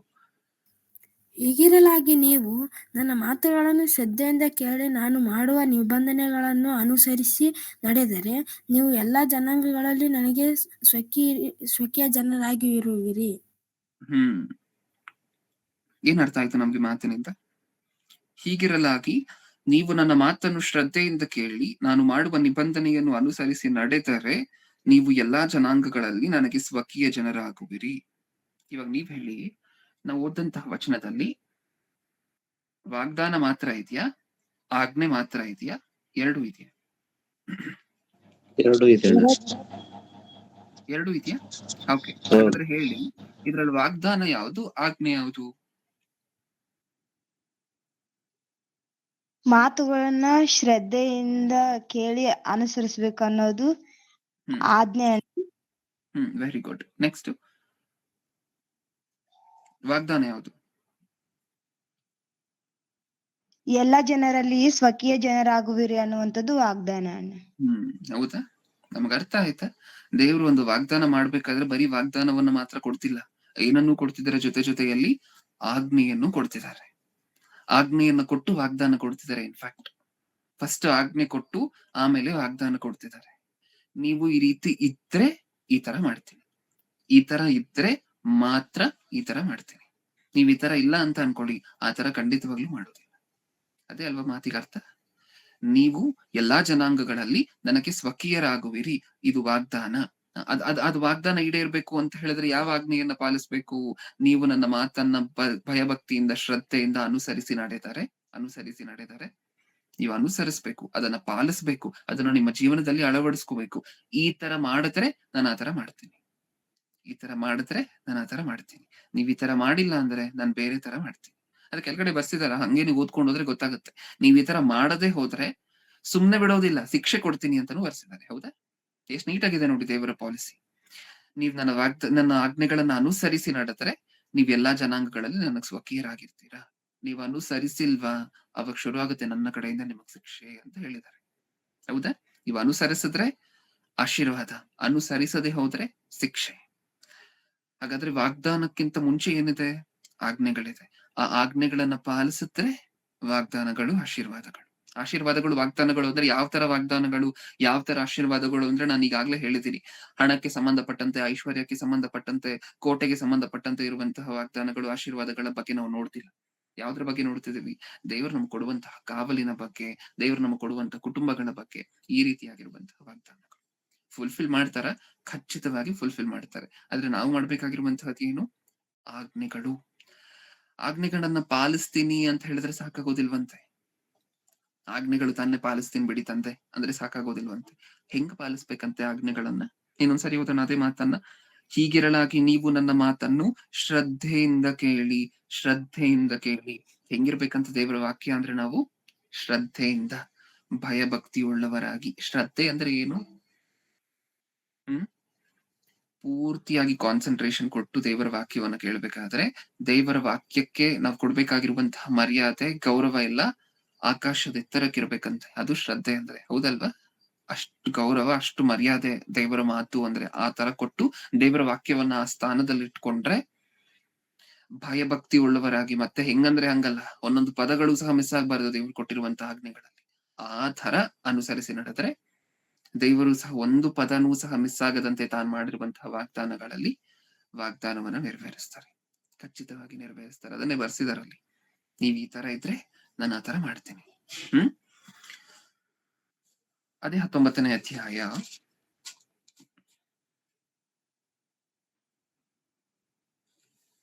ಅದೇ 19ನೇ ಅಧ್ಯಾಯ ಬೇಡ, 23ನೇ ಅಧ್ಯಾಯಕ್ಕೆ ಹೋಗೋಣ, ಸಮಯ ಆಗ್ತದೆ. 19:10 ಬರೆದಿಟ್ಕೊಂಡಿರಿ ದಯವಿಟ್ಟು. ಅದೇ 19ನೇ ಅಧ್ಯಾಯ 10ನೇ ವಚನವನ್ನು ಬರೆದಿಟ್ಕೊಂಡಿರಿ. ಅಲ್ಲಿ ದೇವರು ತಾನು ಒಂದು ಆಜ್ಞೆಯನ್ನ ಕೊಟ್ರೆ ಎಷ್ಟು ಸ್ಟ್ರಿಕ್ಟ್ ಆಗಿ ಡೀಲ್ ಮಾಡ್ತಾರೆ ಅಂತ ನಮ್ಗೆ ಅರ್ಥ ಆಗ್ತಿದೆ. ನೀವು ಮನುಷ್ಯರ ಹತ್ರ ಬೇಕಾದ್ರೆ ನಾವ್ ಏನ್ ಬೇಕಾದ್ರೂ ಆಟ ಆಡ್ಬೋದು, ನಿಜನಾ? ದೇವರು ಮಾತ್ರ ಒಂದು ಆಜ್ಞೆಯನ್ನ ಕೊಟ್ಟಿದ್ದಾರೆ ಅಂದ್ರೆ ಆ ಆಜ್ಞೆ ಯಾವ ತರ ಫುಲ್ಫಿಲ್ ಮಾಡ್ಲಿಕ್ಕೆ ಇಷ್ಟಪಡ್ತಾರೆ ದೇವರು ಅಂತ ಹೇಳಿದ್ರೆ, ತನ್ನ ಮಕ್ಕಳು ಯಾವ ತರ ಆಜ್ಞೆಯನ್ನ ಫುಲ್ಫಿಲ್ ಮಾಡ್ಬೇಕು ಅಂದ್ರೆ ಸಂಪೂರ್ಣವಾಗಿ ಫುಲ್ಫಿಲ್ ಮಾಡ್ಬೇಕು. ನಾನು ಇದ್ ಮರ್ತೋದೆ, ಅದ್ ಮರ್ತೋದೆ, ಇದ್ ಮಾಡ್ಲಿಕ್ಕೆ ಆಗಿಲ್ಲ, ಇಷ್ಟು ಮಾಡಿದೀನಿ, ಆ ಕಥೆಗಳನ್ನ ದೇವ್ರು ಕೇಳೋದಿಲ್ಲ. ಎಷ್ಟು ಸ್ಟ್ರಿಕ್ಟ್ ಆಗಿ ಡೀಲ್ ಮಾಡ್ತಾರೆ ಅಂತ ಹೇಳಿದ್ರೆ, ಅವ್ರು ಕೊಟ್ಟಿರುವಂತಹ ಪ್ರೊಸೀಜರ್ ಒಂದೂ ಸಹ ಮಿಸ್ ಆಗ್ಬಾರ್ದು. ಆ ಪ್ರೊಸೀಜರ್ ಅನ್ನ ಹಂಗಂಗೆ ಫಾಲೋ ಮಾಡ್ಬೇಕು. ಅದಕ್ಕೆ ಉದಾಹರಣೆ ಮುಂದೆನೂ ಗೊತ್ತಾಗತ್ತೆ. ಆದ್ರೆ 19:10 ಬರೆದಿಟ್ಕೊಳ್ಳಿ. ಈಗ 23ನೇ ಅಧ್ಯಾಯ, ಅದೇ ವಿಮೋಚನಾ ಕಾಂಡ 23ನೇ ಅಧ್ಯಾಯ 13ನೇ ವಚನವನ್ನ ಓದೋಣ. 23:13. ನಾನು ನಿಮಗೆ ಹೇಳಿದ್ದನ್ನೆಲ್ಲ ಜಾಗರೂಕತೆಯಾಗಿ ಕೈಕೊಳ್ಳಿ. ಓದಿ. ನಾನು ನಿಮಗೆ ಹೇಳಿದ್ದನ್ನೆಲ್ಲ ಬೇಕು, ಬೇರೆ ಯಾವ ದೇವರ ಹೆಸರನ್ನು ಸ್ಮರಿಸಲು ಕೂಡದು, ಉಚ್ಚರಿಸಲು ಕೂಡದು. ನಮಗ್ ಬೇಕಾಗಿದ್ದಂತಹ ಪಾಯಿಂಟ್ ಏನು ಈ ಸಂದೇಶಕ್ಕೆ? ಫಸ್ಟ್ ಲೈನ್ ಮಾತ್ರ. ನಾನು ನಿಮಗೆ ಹೇಳಿದ್ದನ್ನೆಲ್ಲ ಜಾಗರೂಕತೆಯಾಗಿ ಕೈಗೊಳ್ಳಬೇಕು. ಹೇಗ್ ಕೈಗೊಳ್ಬೇಕು? ನಿಮಗಿಷ್ಟ ಬಂದಂತೆ ಉದಾಸೀನತೆ ಮಾಡ್ಕೊಂಡು ಕೈಗೊಂಡ್ರೆ ಆಗೋದಿಲ್ಲ ಅಂತ ಹೇಳ್ತಿದ್ದಾರೆ. ಹೌದಾ? ಹೇಗ್ ಕೈಗೊಳ್ಬೇಕಂತ ದೇವರ ಆಜ್ಞೆಗಳನ್ನ ಜಾಗರೂಕತೆಯಿಂದ, ಹುಷಾರಾಗಿ. ಈಗ ಹಿಂದೆ ಓದಂತಹ ವಚನದಲ್ಲಿ ನೀವೇನ್ ಓದ್ಕೊಂಡ್ರಿ? ಹಿಂದೆ ಓದಂತಹ ವಚನದಲ್ಲಿ ಏನು ಓದ್ಕೊಂಡ್ರಿ? ಶ್ರದ್ಧೆಯಿಂದ ದೇವರ ಮಾತುಗಳನ್ನು ಕೇಳಿ. ಕೇಳುವುದರಲ್ಲಿ ಏನಿರ್ಬೇಕು? ದೇವರ ಮಾತನ್ನ ಕೇಳುವುದರಲ್ಲಿ ಏನಿರ್ಬೇಕು? ಹಿಂದೆ ಓದಂತಹ ವಚನದ ಪ್ರಕಾರ ಶ್ರದ್ಧೆ. ಕೇಳ್ಬೇಕಾದ್ರೆ ಶ್ರದ್ಧೆ ಇರ್ಬೇಕಾ? ಕೈಗೊಳ್ಳಬೇಕಾದ್ರೆ ಹೇಗ್ ಕೈಗೊಳ್ಬೇಕು? ಜಾಗರೂಕತೆಯಿಂದ. ಇವಾಗ ಎರಡು ವಚನವನ್ನು ಮಿಕ್ಸ್ ಮಾಡೋಣ. ಹಿಂದೆ ಓದಂತಹ ವಚನ, ಈ ವಚನ ಎರಡು ಮಿಕ್ಸ್ ಮಾಡೋಣ. ಕೇಳುವುದರಲ್ಲಿ ದೇವರ ವಾಕ್ಯವನ್ನ ಹೇಗ್ ಕೇಳ್ಬೇಕು? ಶ್ರದ್ಧೆಯಿಂದ. ಪಾಲಿಸುವುದರಲ್ಲಿ ದೇವರ ವಾಕ್ಯವನ್ನು ಹೇಗೆ ಪಾಲಿಸ್ಬೇಕು? ಜಾಗರೂಕತೆಯಿಂದ. ಇದೆರಡರಲ್ಲಿ ಒಂದಾದ್ರೂ ಇದೆಯಾ ನಮಗೆ? ಇದೆರಡರಲ್ಲಿ ಒಂದಾದ್ರೂ ಇದೆಯಾ ನಮಗೆ? ದೇವರ ವಾಕ್ಯವನ್ನು ಕೇಳುವಂತಹದ್ದು ಮಾತ್ರ ನಮಗ್ ಗೊತ್ತು. ಆದ್ರೆ ದೇವರು ಸ್ಟ್ರೆಸ್ ಮಾಡಿ ಒತ್ತು ಕೊಟ್ಟು ಏನಂತ ಹೇಳ್ತಿದ್ದಾರೆ? ವಾಗ್ದಾನ ನೆರವೇರ್ಬೇಕಾ? ಆಶೀರ್ವಾದ ಬರ್ಬೇಕಾ? ಹಾಗಾದ್ರೆ ಹೆಂಗ್ ನಡಿಬೇಕು ದೇವರ ವಾಕ್ಯದ ಪ್ರಕಾರ? ಶ್ರದ್ಧೆಯಾಗಿ ದೇವರ ಮಾತನ್ನ ಕೇಳಿ ಜಾಗರೂಕತೆಯಿಂದ ಪಾಲಿಸಬೇಕು. ಶ್ರದ್ಧೆಯಿಂದ ದೇವರ ಮಾತನ್ನ ಕೇಳಿ ಜಾಗರೂಕತೆಯಿಂದ ಪಾಲಿಸ್ಬೇಕು. ನಮಗಿಷ್ಟ ಬಂದಂತೆ ಅಲ್ಲ. ಅವರ ಆಜ್ಞೆಗಳನ್ನ ನಮಗಿಷ್ಟ ಬಂದಂತೆ ಟರ್ನ್ ಮಾಡ್ಕೊಂಡ್ರೆ ಆಗೋದಿಲ್ಲ. ಶ್ರದ್ಧೆಯಿಂದ ಕೇಳಿ ಭಯಭಕ್ತಿಯಿಂದ ಜಾಗರೂಕತೆಯಿಂದ ಅದನ್ನ ಪಾಲಿಸ್ಬೇಕು. ಇದೆಯಾ ಈ ಭಯಭಕ್ತಿ ನಮಗೆ? ಇದ್ರೆ ದೇವ್ರು ಲೇಟ್ ಮಾಡೋದಿಲ್ಲ ವಾಗ್ದಾನವನ್ನು ನೆರವೇರಿಸುವಂತಹದ್ರಲ್ಲಿ. 25ನೇ ಅಧ್ಯಾಯ ವಿಮೋಚನ ಕಾಂಡ 25ನೇ ಅಧ್ಯಾಯ 10ನೇ ವಚನ. 25:10 ನೋಡ್ತೀರಾ ದೇವರ ಆಜ್ಞೆಗಳು ಎಷ್ಟು ಚೆನ್ನಾಗಿರುತ್ತೆ, ಎಷ್ಟು ಡೀಟೇಲ್ ಆಗಿರುತ್ತೆ ಅಂತ. ಹೆಂಗ್ ಪಾಲಿಸ್ಬೇಕು ದೇವರ ಆಜ್ಞೆ ಅಂದ್ರೆ, ಈಗ ಓದುವಂತಹ ಈ ವಚನದಲ್ಲಿ ನಾವು ಈಗ ನೀವು ತೆಗೆದಿಟ್ಕೊಂಡಿದ್ದೀರಾ ಅಲ್ವಾ, ಈ ಅಧ್ಯಾಯದಲ್ಲಿ ನಾವು ಓದುವಂತಹ ಮಾತು, ಮುಂದಿನ ವಚನ ನಾವು ಓದುವಂತಹದ್ದು, ಇದೆರಡೂ ಸಹ ತುಂಬಾ ಇಂಪಾರ್ಟೆಂಟ್. ಅದ್ರಲ್ಲಿ ಗೊತ್ತಾಗತ್ತೆ ನಮಗೆ ದೇವರ ಆಜ್ಞೆಗಳು ಹಿಂಗಿರುತ್ತ. ಇಷ್ಟೊಂದು ಸ್ಟ್ರಿಕ್ಟ್ ದೇವರು ಆಜ್ಞೆಗಳನ್ನ ಈಡೇರಿಸುವುದರಲ್ಲಿ, ಅಂದ್ರೆ ನಾವು ಆಜ್ಞೆಗಳನ್ನ ಈಡೇರಿಸಬೇಕು ಅಂತ ದೇವರು ಇಷ್ಟೊಂದು ಸ್ಟ್ರಿಕ್ಟ್ ಆಗಿ ಡೀಲ್ ಮಾಡ್ತಾರ ಅಂತ ಹೇಳಿ ನಮ್ಗೆ ಅರ್ಥ ಆಗತ್ತೆ. 25ನೇ ಅಧ್ಯಾಯ 10ನೇ ವಚನ. ಒಂದು ಪ್ರತ್ಯಕ್ಷ ಗುಡಾರವನ್ನ ದೇವರು ಏರ್ಪಡಿಸ್ಬೇಕು ಅಂತ ಇಸ್ರಾಯೇಲ್ಯರಿಗೆ ಹೇಳಿ, ಈ ಪ್ರತ್ಯಕ್ಷ ಗುಡಾರವನ್ನ ಏರ್ಪಡಿಸಿ ಅಂತ ಹೇಳ್ಬಿಟ್ಟು ಸುಮ್ನೆ ಆಗೋಗೋದಿಲ್ಲ. ಆ ಪ್ರತ್ಯಕ್ಷ ಗುಡಾರವನ್ನ ಹೇಗೆ ಏರ್ಪಡಿಸ್ಬೇಕು ಅಂತ ಡೀಟೇಲಿಂಗ್ ಕೊಡ್ತಿದಾರೆ. ಡೀಟೇಲಿಂಗ್ ಅನ್ನ ಒಂದ್ಸರಿ ಓದೋಣ, ಅರ್ಥ ಆಗತ್ತೆ ನಮ್ಗೆ ಅವಾಗ ಎಷ್ಟು ಡೀಟೇಲ್ಡ್ ಆಗಿ ಎಕ್ಸ್ಪೆಕ್ಟ್ ಮಾಡ್ತಾರೆ ದೇವರು ಆಜ್ಞೆಗಳನ್ನ ಈಡೇರಿಸುವಂತಹದ್ದು ಅಂತ. ಓದಿ ಪ್ರಿಯರ್. ನೀನು ಜಾಲಿ ಮರದಿಂದ ಒಂದು ಮಂಜೂಷವನ್ನು ಮಾಡಿಸಬೇಕು. ಅದು 2.5 ಮೊಳ ಉದ್ದವೂ 1 ಮೊಳ ಅಗಲವೂ 1.5 ಮೊಳ ಎತ್ತರವೂ ಆಗಿರಬೇಕು. ಕೊಚ್ಚ ಬಂಗಾರದ ತಗಡುಗಳನ್ನು ಅದರ ಹೊರಗಡೆಯೂ ಒಳಗಡೆಯೂ ಹೊಂದಿಸಬೇಕು. ಏನ್ ಅರ್ಥ ಆಗ್ತಿದೆ ನಮ್ಗೆ ಇದ್ರಲ್ಲೆಲ್ಲ? ನೀವು ಇದು ಓದುವಂತಹದ್ದು ಆ ಅಧ್ಯಾಯ ಪೂರ್ತಿ ಬರ್ದಿಟ್ಕೊಳ್ಳಿ. ಸಂದೇಶ ಮುಗಿದ ನಂತರ ಓದ್ಲಿಕ್ಕೆ ಪ್ರಯತ್ನ ಪಡಿ. ಏನಕ್ಕಿದೆಲ್ಲ? ಒಂದು ಪ್ರತ್ಯಕ್ಷ ಗುಡಾರವನ್ನು ಏರ್ಪಡಿಸಿ ಅಂದ್ರೆ ಆಗೋಗಿತ್ತಲ್ವಾ? ನಿಮಗೆ ಇಷ್ಟ ಬಂದಂತೆ ಮಕ್ಕಳ ಒಂದು ಪ್ರತ್ಯಕ್ಷ ಗುಡಾರವನ್ನು ಏರ್ಪಡಿಸಿ ಅಂದಿದ್ರೆ ಆಗೋಗಿತ್ತಲ್ವಾ? ಅಷ್ಟಾಗೋದಿಲ್ವಂತೆ. ಏನಂತಿದ್ದಾರೆ ದೇವರು? ಬರ್ದಿಟ್ಕೊಳ್ಳಿ, ನಾನು ಹೇಳ್ತಿದ್ದೀನಿ ಮೆಷರ್ಮೆಂಟ್ಸ್ ಅನ್ನ ಅದೇ ತರ ಮಾಡ್ಬೇಕು. ಅದ್ರಲ್ಲಿ 1 ಇಂಚು ಹೆಚ್ಚು 1 ಇಂಚು ಕಡಿಮೆ ಮಾಡಿದ್ರಿ ಅಂತ ಅನ್ಕೊಳ್ಳಿ ಸಾಮಾನುಗಳನ್ನ, ಪ್ರತ್ಯಕ್ಷ ಗುಡಾರದಲ್ಲಿ ಇಡುವಂತ ಸಾಮಾನುಗಳನ್ನ. ನೀವ್ ಇರೋದಿಲ್ಲ ಇನ್ನ ಭೂಮಿ ಮೇಲೆ ಅಂತ ಹೇಳ್ತಾರೆ ಗೊತ್ತಾ? 1 ಇಂಚು ಹೆಚ್ಚಿರಬಾರ್ದು, 1 ಇಂಚು ಕಡಿಮೆ ಇರಬಾರ್ದು. ಅದನ್ನ ಓದೋಣ. ಮೆಷರ್ಮೆಂಟ್ಸ್ ಅನ್ನ ಹೇಳ್ತಿರುವಂತಹದ್ದು ಗ್ಲಿಂಪ್ಸ್ ಆದ್ರೂ ನಮ್ಗೆ ಗೊತ್ತಾಗುತ್ತೆ. 1-2-3 ವಚನವನ್ನು ಓದೋಣ. ನೀನು ಜಾಲಿ ಮರದಿಂದ ಒಂದು ಮಂಜೂಷವನ್ನು ಮಾಡಿಸಬೇಕು. ಜಾಲಿ ಮರದಿಂದನೇ ಮಾಡಿಸ್ಬೇಕಾ? ಹೌದು, ಆ ಮರದಿಂದನೇ ಮಾಡಿಸ್ಬೇಕು. ಅದು 2.5 ಮೊಳ ಉದ್ದವು 1.5 ಮೊಳ ಅಗಲವು 1.5 ಮೊಳ ಎತ್ತರವೂ ಇರಬೇಕು. 1.5 ಮೊಳ 2.5 ಮೊಳನೇ ಬೇಕಾ? 3.5 ಮೊಳ ಮಾಡಿದ್ರೆ ಆಗೋದಿಲ್ವಾ? ಇಲ್ಲ, ಆಗೋದಿಲ್ಲ. ಒಂದೊಂದಕ್ಕೂ ಕ್ವೆಶ್ಚನ್ ಮಾಡ್ಕೊಳ್ಳಿ. ಒಂದೊಂದು ಸಾಲನ್ನು ಓದ್ಬೇಕಾದ್ರೂ ಕ್ವೆಶ್ಚನ್ ಮಾಡ್ಕೊಳ್ಳಿ. ಜಾಲಿ ಮರದಲ್ಲೇ ಮಾಡಿಸ್ಬೇಕಾ? ಹೌದು. ಬೇರೆ ಮರ ಆಗೋದಿಲ್ವಾ? ಇಲ್ಲ. ಎಷ್ಟು ಸ್ಟ್ರಿಕ್ಟ್ ಆಗಿ ಡೀಲ್ ಮಾಡ್ತಿದ್ದಾರೆ ನೋಡಿ ದೇವರು. ಜಾಲಿ ಮರದಲ್ಲೇ ಮಾಡಿಸ್ಬೇಕು, ನಾನು ಹೇಳಿದಂತೆನೆ ನೀವು ಮಾಡ್ಬೇಕು. ಅದನ್ನ ಹಿಂದೆ ಮುಂದೆ ಹೋಗುವಂತಹದ್ದು, ಇಷ್ಟ ಬಂದಂತೆ ಮಾಡುವಂತಹದ್ದು ಅಷ್ಟೊಂದು ಉದಾಸೀನತೆ ಇರಬಾರ್ದು. ಜಾಲಿ ಮರದಲ್ಲೇ ಮಾಡಿಸ್ಬೇಕು. ಇಷ್ಟಿಷ್ಟು ಮೊಳ ಎತ್ತರ, ಇಷ್ಟಿಷ್ಟು ಮೊಳ ಅಗಲನೇ ಇರ್ಬೇಕು. ನೆಕ್ಸ್ಟ್ 11ನೇ ವಚನ. ಚೊಕ್ಕ ಬಂಗಾರದ ತಗಡುಗಳನ್ನು ಅದರ ಹೊರಗಡೆಯೂ ಒಳಗಡೆಯೂ ಹೊತ್ತಿಸಬೇಕು. ಚೊಕ್ಕ ಬಂಗಾರದ ತಗಡುಗಳು. ತಂದೆ, ನಾನು ವಜ್ರದಲ್ಲಿ ಮಾಡ್ಸೋಣ ಅಂತ ಅನ್ಕೊಂಡಿದ್ದೀನಿ, ನಿನ್ಗೇನಾದ್ರು ಪ್ರಾಬ್ಲಮ್ ಅಂತ ಹೇಳಿದ್ರೆ ನಾನು ಹೇಳಿದಂತೆ ಮಾತ್ರ ಮಾಡುವಂತಹದ್ದು ನಿನ್ ಕೆಲಸ ಅಂತಾರೆ. ಚಿನ್ನಕ್ಕಿಂತ ವಜ್ರ ರೇಟ್ ಜಾಸ್ತಿ ಅಲ್ವಾ? ಹೌದಾ ಇಲ್ವಾ? ಬೆಲೆ ಜಾಸ್ತಿ ಅಲ್ವಾ? ಪ್ಲಾಟಿನಮ್ ಇನ್ನೂ ಕಾಸ್ಟ್ಲಿ ಅಲ್ವಾ? ಅದ್ರಲ್ಲಿ ಮಾಡ್ಸೋಣ ಅಂತ ಅನ್ಕೊಂಡಿದ್ದೀನಿ ತಂದೆ ಅಂತ ಹೇಳಿದ್ರೆ ಬಾಯಿ ತರಿಬೇಡ. ನಾನು ಏನ್ ಹೇಳ್ತೀನೋ ಅಷ್ಟನ್ನ ಮಾತ್ರ ಮಾಡುವಂತಹದ್ದು ನಿನ್ನ ಜವಾಬ್ದಾರಿ. ಚಿನ್ನದಲ್ಲಿ ಮಾಡಿಸುವಂತಿದ್ದೀನ, ಚಿನ್ನದಲ್ಲೇ ಮಾಡಿಸ್ಬೇಕಾ ತಗಡುಗಳನ್ನ? ಹೌದಾ? ಚೊಕ್ಕ ಬಂಗಾರದ ತಗಡುಗಳನ್ನು ಅದರ ಹೊರಗಡೆ ಒಳಗಡೆಯೂ ಹೊತ್ತಿಸಬೇಕು. ಅದರ ಮೇಲೆ ಸುತ್ತಲೂ ಚಿನ್ನದ ಗೋಟು ಕಟ್ಟಿಸಬೇಕು. 4 ಬಂಗಾರದ ಬಳೆಗಳನ್ನು ಎರಕ ಹೊಯಿಸಿ ಅದರ 4 ಮೂಲೆಗಳಲ್ಲಿ, ಅಂದರೆ ಒಂದೊಂದು ಕಡೆಯಲ್ಲಿ 2 ಬಳೆಗಳನ್ನು ಇಡಬೇಕು. ಆ ಮಂಜೂಷವನ್ನು ಹೊರುವುದಕ್ಕಾಗಿ ನೀನು ಜಾಲಿ ಮರದ ಕೋಲುಗಳನ್ನು ಮಾಡಿಸಿ ಅವುಗಳನ್ನು ಚಿನ್ನದ ತಗಡುಗಳನ್ನು ಹೊತ್ತಿಸಿ ಮಂಜೂಷದ 2 ಕಡೆಗಳಲ್ಲಿರುವ ಬಳೆಗಳಲ್ಲಿ ಸೇರಿಸಬೇಕು. ಓದಿ ಪ್ರಿಯರೇ, ದಯವಿಟ್ಟು ಸಂದೇಶ ಆದ ನಂತರ ಗೊತ್ತಾಗುತ್ತೆ ದೇವರ ಮೆಷರ್ಮೆಂಟ್ಸ್ ಏನಕ್ಕೋಸ್ಕರ ಏನ್ ಹೇಳಿದ್ದಾರೆ ಅಂತ ಹೇಳಿ. ಹೌದಾ? ಆ ಒಂದೊಂದು ಮೆಷರ್ಮೆಂಟ್ಸ್ಗೂ ಒಂದೊಂದು ಅರ್ಥ ಇದೆ. ಹೊಸ ಒಡಂಬಡಿಕೆಯಲ್ಲಿ ಒಂದೊಂದನ್ನ ತೋರಿಸುತ್ತೆ. ಹಳೆ ಒಡಂಬಡಿಕೆಯಲ್ಲಿ ಪ್ರತ್ಯಕ್ಷ ಗುಡಾರ, ಒಂದೊಂದು ಮೆಷರ್ಮೆಂಟ್ಸ್ಗೂ ಸಹ ದೇವರು ಹೇಳಿರುವಂತಹದ್ದು ಒಂದೊಂದು ಐಟಮ್ ಅನ್ನ ತೋರಿಸುತ್ತೆ ಹೊಸ ಒಡಂಬಡಿಕೆಯಲ್ಲಿ ನೆರವೇರಿರುವಂತಹದ್ದು. ಹೌದಾ? ಅದು ಗೊತ್ತಾಗ್ಬೇಕು ಅಂದ್ರೆ ಮನುಷ್ಯರಿಗೆ ನೀವು ಇಷ್ಟು ಮೊಳ ಇರುವಂತೆ ಮಾಡಿಸ್ಬೇಕು, ಇಷ್ಟು ಎತ್ತರ ಇರುವಂತೆನೆ ಮಾಡಿಸ್ಬೇಕು. ಚಿನ್ನ ಯೂಸ್ ಮಾಡ್ಬೇಕು ಅಂತ ಹೇಳಿದಿನ ಚಿನ್ನನೇ ಯೂಸ್ ಮಾಡ್ಬೇಕು. ಮರ ಯೂಸ್ ಮಾಡ್ಬೇಕು ಅಂತ ಎಲ್ಲಿ ಹೇಳಿದಿನೋ ಅಲ್ಲಿ ಮರ ಮಾತ್ರ ಯೂಸ್ ಮಾಡ್ಬೇಕು. ನಿಮಗೆ ಇಷ್ಟ ಬಂದಂತ ಎರಡನ್ನು ಮಿಕ್ಸ್ ಮಾಡ್ಬಿಡ್ಬಾರ್ದು. ನಾನು ಹೇಳಿದ್ದನ್ನ ಮರ್ತೋಗ್ಬಾರ್ದು. ಇದೆಲ್ಲ ದೇವ್ರು ಹೇಳ್ಬೇಕಾದ್ರೆ ಹೆಂಗ್ ನೆನ್ಪಿಟ್ಕೊಂಡಿರ್ತಾರೆ ಮೋಶೆಯವರೆಲ್ಲ ಅಂತ ಒಂದ್ಸಾರಿ ಊಹೆ ಮಾಡ್ಕೊಂಡು ನೋಡ್ಕೊಳ್ಳಿ. ಪೆನ್ನಿತ್ತ ಆ ಕಾಲದಲ್ಲಿ? ಪೆನ್ನಿತ್ತ? ಹೇಳಿ ಬೇಗ. ಪೆನ್ನಿತ್ತ? ಬುಕ್ ಇತ್ತ? ಇಲ್ಲ ಅಣ್ಣ, ಇಲ್ಲ ಬುಕ್ ಇತ್ತ? ಬುಕ್ ಇರ್ಲಿಲ್ಲ. ಇಲ್ಲ ಕಂಪ್ಯೂಟರ್ ಅಣ್ಣ. ಏನಾದ್ರು ಸ್ಟೋರ್ ಮಾಡ್ಕೊಳ್ಳಿಕ್ಕೆ ಇರ್ಲಿಲ್ಲ. ಹೆಂಗಿತ್ತು? ದೇವರು ಒಂದ್ ಕಡೆಯಿಂದ ಕೇಳಿಸ್ಕೊಳ್ತಿದ್ಯಾ ಮೋಶೆ ಅಂತ ಹೇಳಿ, ಇಲ್ಲಿ ನಾನು ಯೆಹೋವನು ಮಾತಾಡ್ತಿದ್ದೀನಿ ಅಂತ ಶುರು ಮಾಡ್ತಿದ್ರು. ಹೌದಾ? ದೇವ್ರು ಹೇಳ್ಕೊಂಡ್ ಹೋಗ್ತಾ ಇದ್ರು. ಇವಾಗ ಹೆಂಗ್ ಬರ್ಕೊಬೇಕಿತ್ತು ಅದನ್ನ? ಹೆಂಗ್ ಬರ್ಕೊಂಡ್ರು? ಹೋಗ್ಲಿ, ಹೆಂಗ್ ನೆನ್ಪಿಟ್ಕೊಂಡ್ರು ಮೋಶೆ ಅದನ್ನ? ಬರ್ಕೊಬೇಕು ಅಂದ್ರೆ ಎಷ್ಟ್ ಕಷ್ಟ ಅಂತ ನಿಮ್ಗೆ ಗೊತ್ತು. ಅದನ್ನ ಇದ್ರಲ್ಲಿ ಅದ್ಬೇಕು, ಮತ್ತೆ ಬರಿಬೇಕು, ಒಂದೇ ಒಂದ್ ಅಕ್ಷರ ಬರೆಯುತ್ತೆ. ಖಂಡಿತವಾಗ್ಲೂ ಬರ್ಕೊಳಕ್ಕಂತೂ ಸಾಧ್ಯ ಆಗ್ತಿರ್ಲಿಲ್ಲ. ಹೌದಾ ಇಲ್ವಾ? ಯಾಕಂದ್ರೆ ಆ ಕಾಲದಲ್ಲಿ ಒಂದು ಎಲೆಯ ಸಾರಾಂಶದಲ್ಲಿ ಎಲೆಯನ್ನೆಲ್ಲ ಇದ್ ಮಾಡಿ ಒಂದು ಸಬ್ಸ್ಟೆನ್ಸ್ ರೆಡಿ ಆಗಿರ್ತಾ ಇತ್ತು. ಆ ಮಿಕ್ಸ್ಚರ್ ಅಲ್ಲಿ ಅದ್ದಿ ಬರಿಬೇಕಿತ್ತು. ಬರೆದ್ರೆ ಒಂದೇ ಒಂದ್ ಅಕ್ಷರ ಬರಿಬೋದಿತ್ತು. ಒಂದ್ಸರಿ ಆದ್ರೆ ಒಂದ್ ಅಕ್ಷರ ಬರಿಬೋದಿತ್ತು. ಅಲ್ಲಿ ದೇವ್ರು ನೋಡಿದ್ರೆ ಡಿಕ್ಟೇಟ್ ಮಾಡ್ಕೊಂಡು ಹೋಗ್ತಾ ಇದ್ದಾರೆ. ಇಷ್ಟು ಮೊಳ, ಇಷ್ಟು ಎತ್ತರ ಅಂತ ಹೇಳಿ ಹೇಳ್ಕೊಂಡು ಹೋಗ್ತಿದ್ದಾರೆ.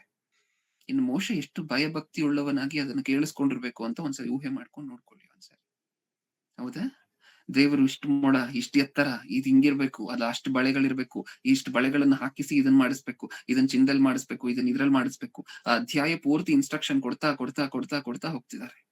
ಅದ್ರಲ್ಲಿ ಒಂದೂ ಸಹ ಮಿಸ್ ಆಗದಂತೆ ಮಾಡಿಸ್ಬೇಕಿತ್ತು, ಗೊತ್ತಾ? ಹೌದಾ? ಅದನ್ನ ಹೆಂಗ್ ನೆನ್ಪಿಟ್ಕೊಂಡಿರ್ಬೇಕು ಮೋಶೆ? ಎಷ್ಟು ನಡಕ್ತಾ ಮಾತುಗಳನ್ನೆಲ್ಲ ಕೇಳಿಸ್ಕೊಂಡಿರ್ಬೇಕು. ಹೌದಾ? ಇದು ದೇವರ ಆಜ್ಞೆಗಳಿಗೆ ನಾವು ಕೊಡ್ಬೇಕಾಗಿರುವಂತಹ ಪ್ರಾಮುಖ್ಯತೆ ಅಂತ ಅಂದ್ರೆ. ಹೌದಾ ಇಲ್ವಾ? ಮೋಶೆಯನ್ನ ಅಷ್ಟೊಂದು ಉನ್ನತವಾಗಿ ಅಷ್ಟು ಲಕ್ಷ ಜನರನ್ನ ಮೈಂಟೈನ್ ಮಾಡ್ಲಿಕ್ಕೆ ದೇವರು ಶಕ್ತಿ ಕೊಟ್ರು ಮೋಶೆಗೆ ಅಂತ ಹೇಳಿದ್ರೆ ಸುಮ್ನೆ ಕೊಟ್ಟಿಲ್ಲ. ಅಷ್ಟು ಭಯಭಕ್ತಿ ಇತ್ತು ಮೋಶೆಗೆ ದೇವರು ಅಂತ ಹೇಳಿದ್ರೆ, ದೇವರ ಆಜ್ಞೆಗಳು ಅಂತ ಹೇಳಿದ್ರೆ. ಹೌದಲ್ವಾ?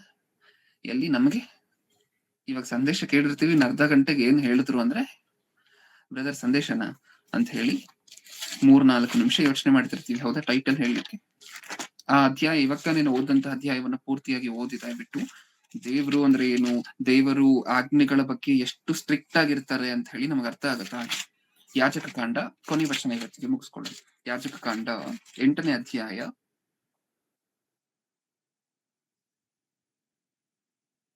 1ನೇ ವಚನದಿಂದ ಓದೋಣ. ಹಿಂದೆ ನೀವು ಓದಿರುವಂತಹ ಅಧ್ಯಾಯ ಏನ್ ಸೂಚಿಸುತ್ತೆ ಗೊತ್ತಾ? ಪ್ರತ್ಯಕ್ಷ ಗುಡಾರವನ್ನ ಏರ್ಪಡಿಸ್ಬೇಕಾದ್ರೆ ಅದಕ್ಕಿಂತ ಮುಂಚೆ ಯಾವ್ಯಾವ ಕ್ರಮಗಳನ್ನ ಕೈಗೊಳ್ಬೇಕು, ಯಾವ ತರ ಮಾಡಿಸ್ಬೇಕು ಅಂತ ಹೇಳಿ ಹೇಳುತ್ತೆ.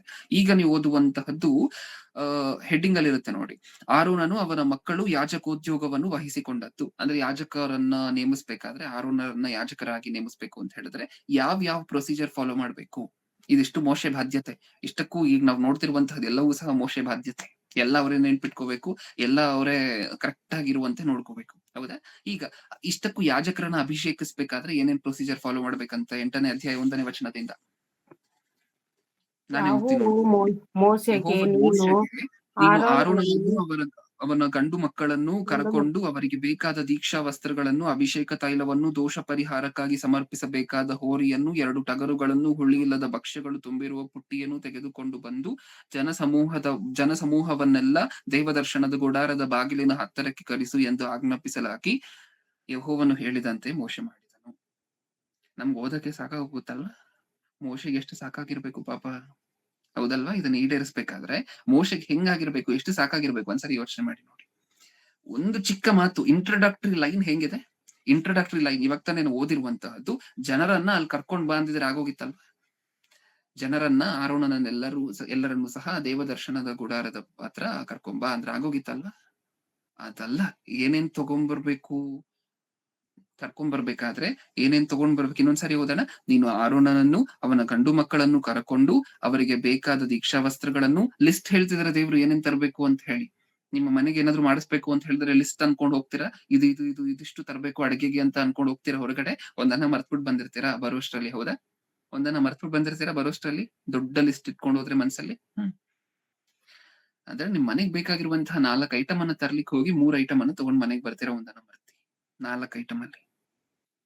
ದೇವರು ಮೋಶೆಗೆ 1000 ಉದ್ದ ಇರುವಂತಹ, ಅಂದ್ರೆ 1000 ಪದಗಳಿರುವಂತಹ ಲಿಸ್ಟ್ ಅನ್ನ ಕೊಡ್ತಾ ಇದ್ರು ಒಂದೊಂದ್ ಸಾರಿ. ಮೋಶೆ ಬಾಧ್ಯತೆ ಏನ್ ಗೊತ್ತಾ? ದೇವರು ಏನ್ ಆಜ್ಞೆ ಕೊಟ್ಟಿದಾರೋ ಆ ಆಜ್ಞೆಗಳನ್ನ ಒಂದೂ ಸಹ ಮಿಸ್ ಆಗದಂತೆ, ಒಂದು ಪದನೂ ಸಹ ಆ ಕಡೆ ಈ ಕಡೆ ಹೋಗದಂತೆ ಪಾಲಿಸ್ಬೇಕು. ಹೌದಾ?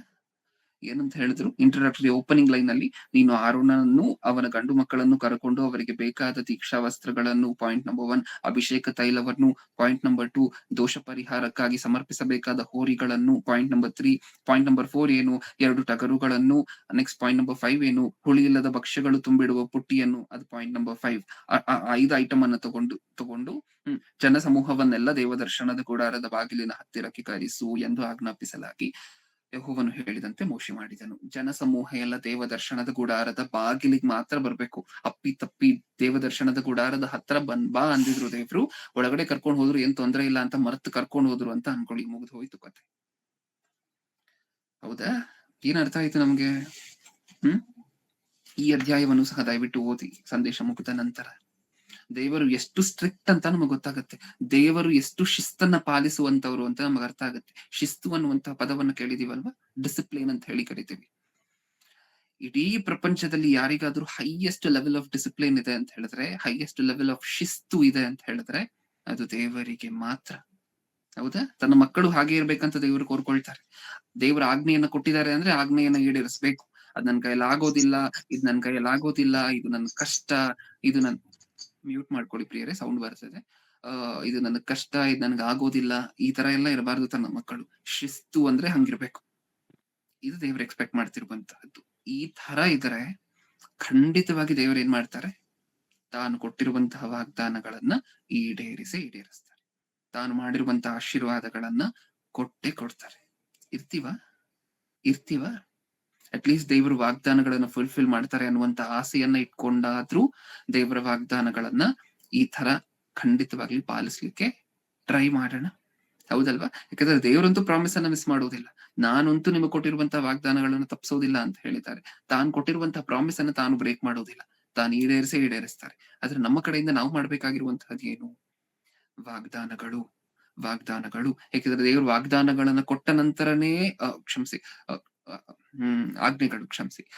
ಏಕೆಂದ್ರೆ ದೇವರು ಆಜ್ಞೆಗಳನ್ನ ಕೊಟ್ಟ ನಂತರನೇ ವಾಗ್ದಾನಗಳನ್ನ ಕೊಟ್ಟಿರುವಂತಹದ್ದು. ವಾಗ್ದಾನಗಳನ್ನ ಕೊಟ್ಟು ಆಜ್ಞೆಗಳನ್ನ ಕೊಟ್ಟಿಲ್ಲ.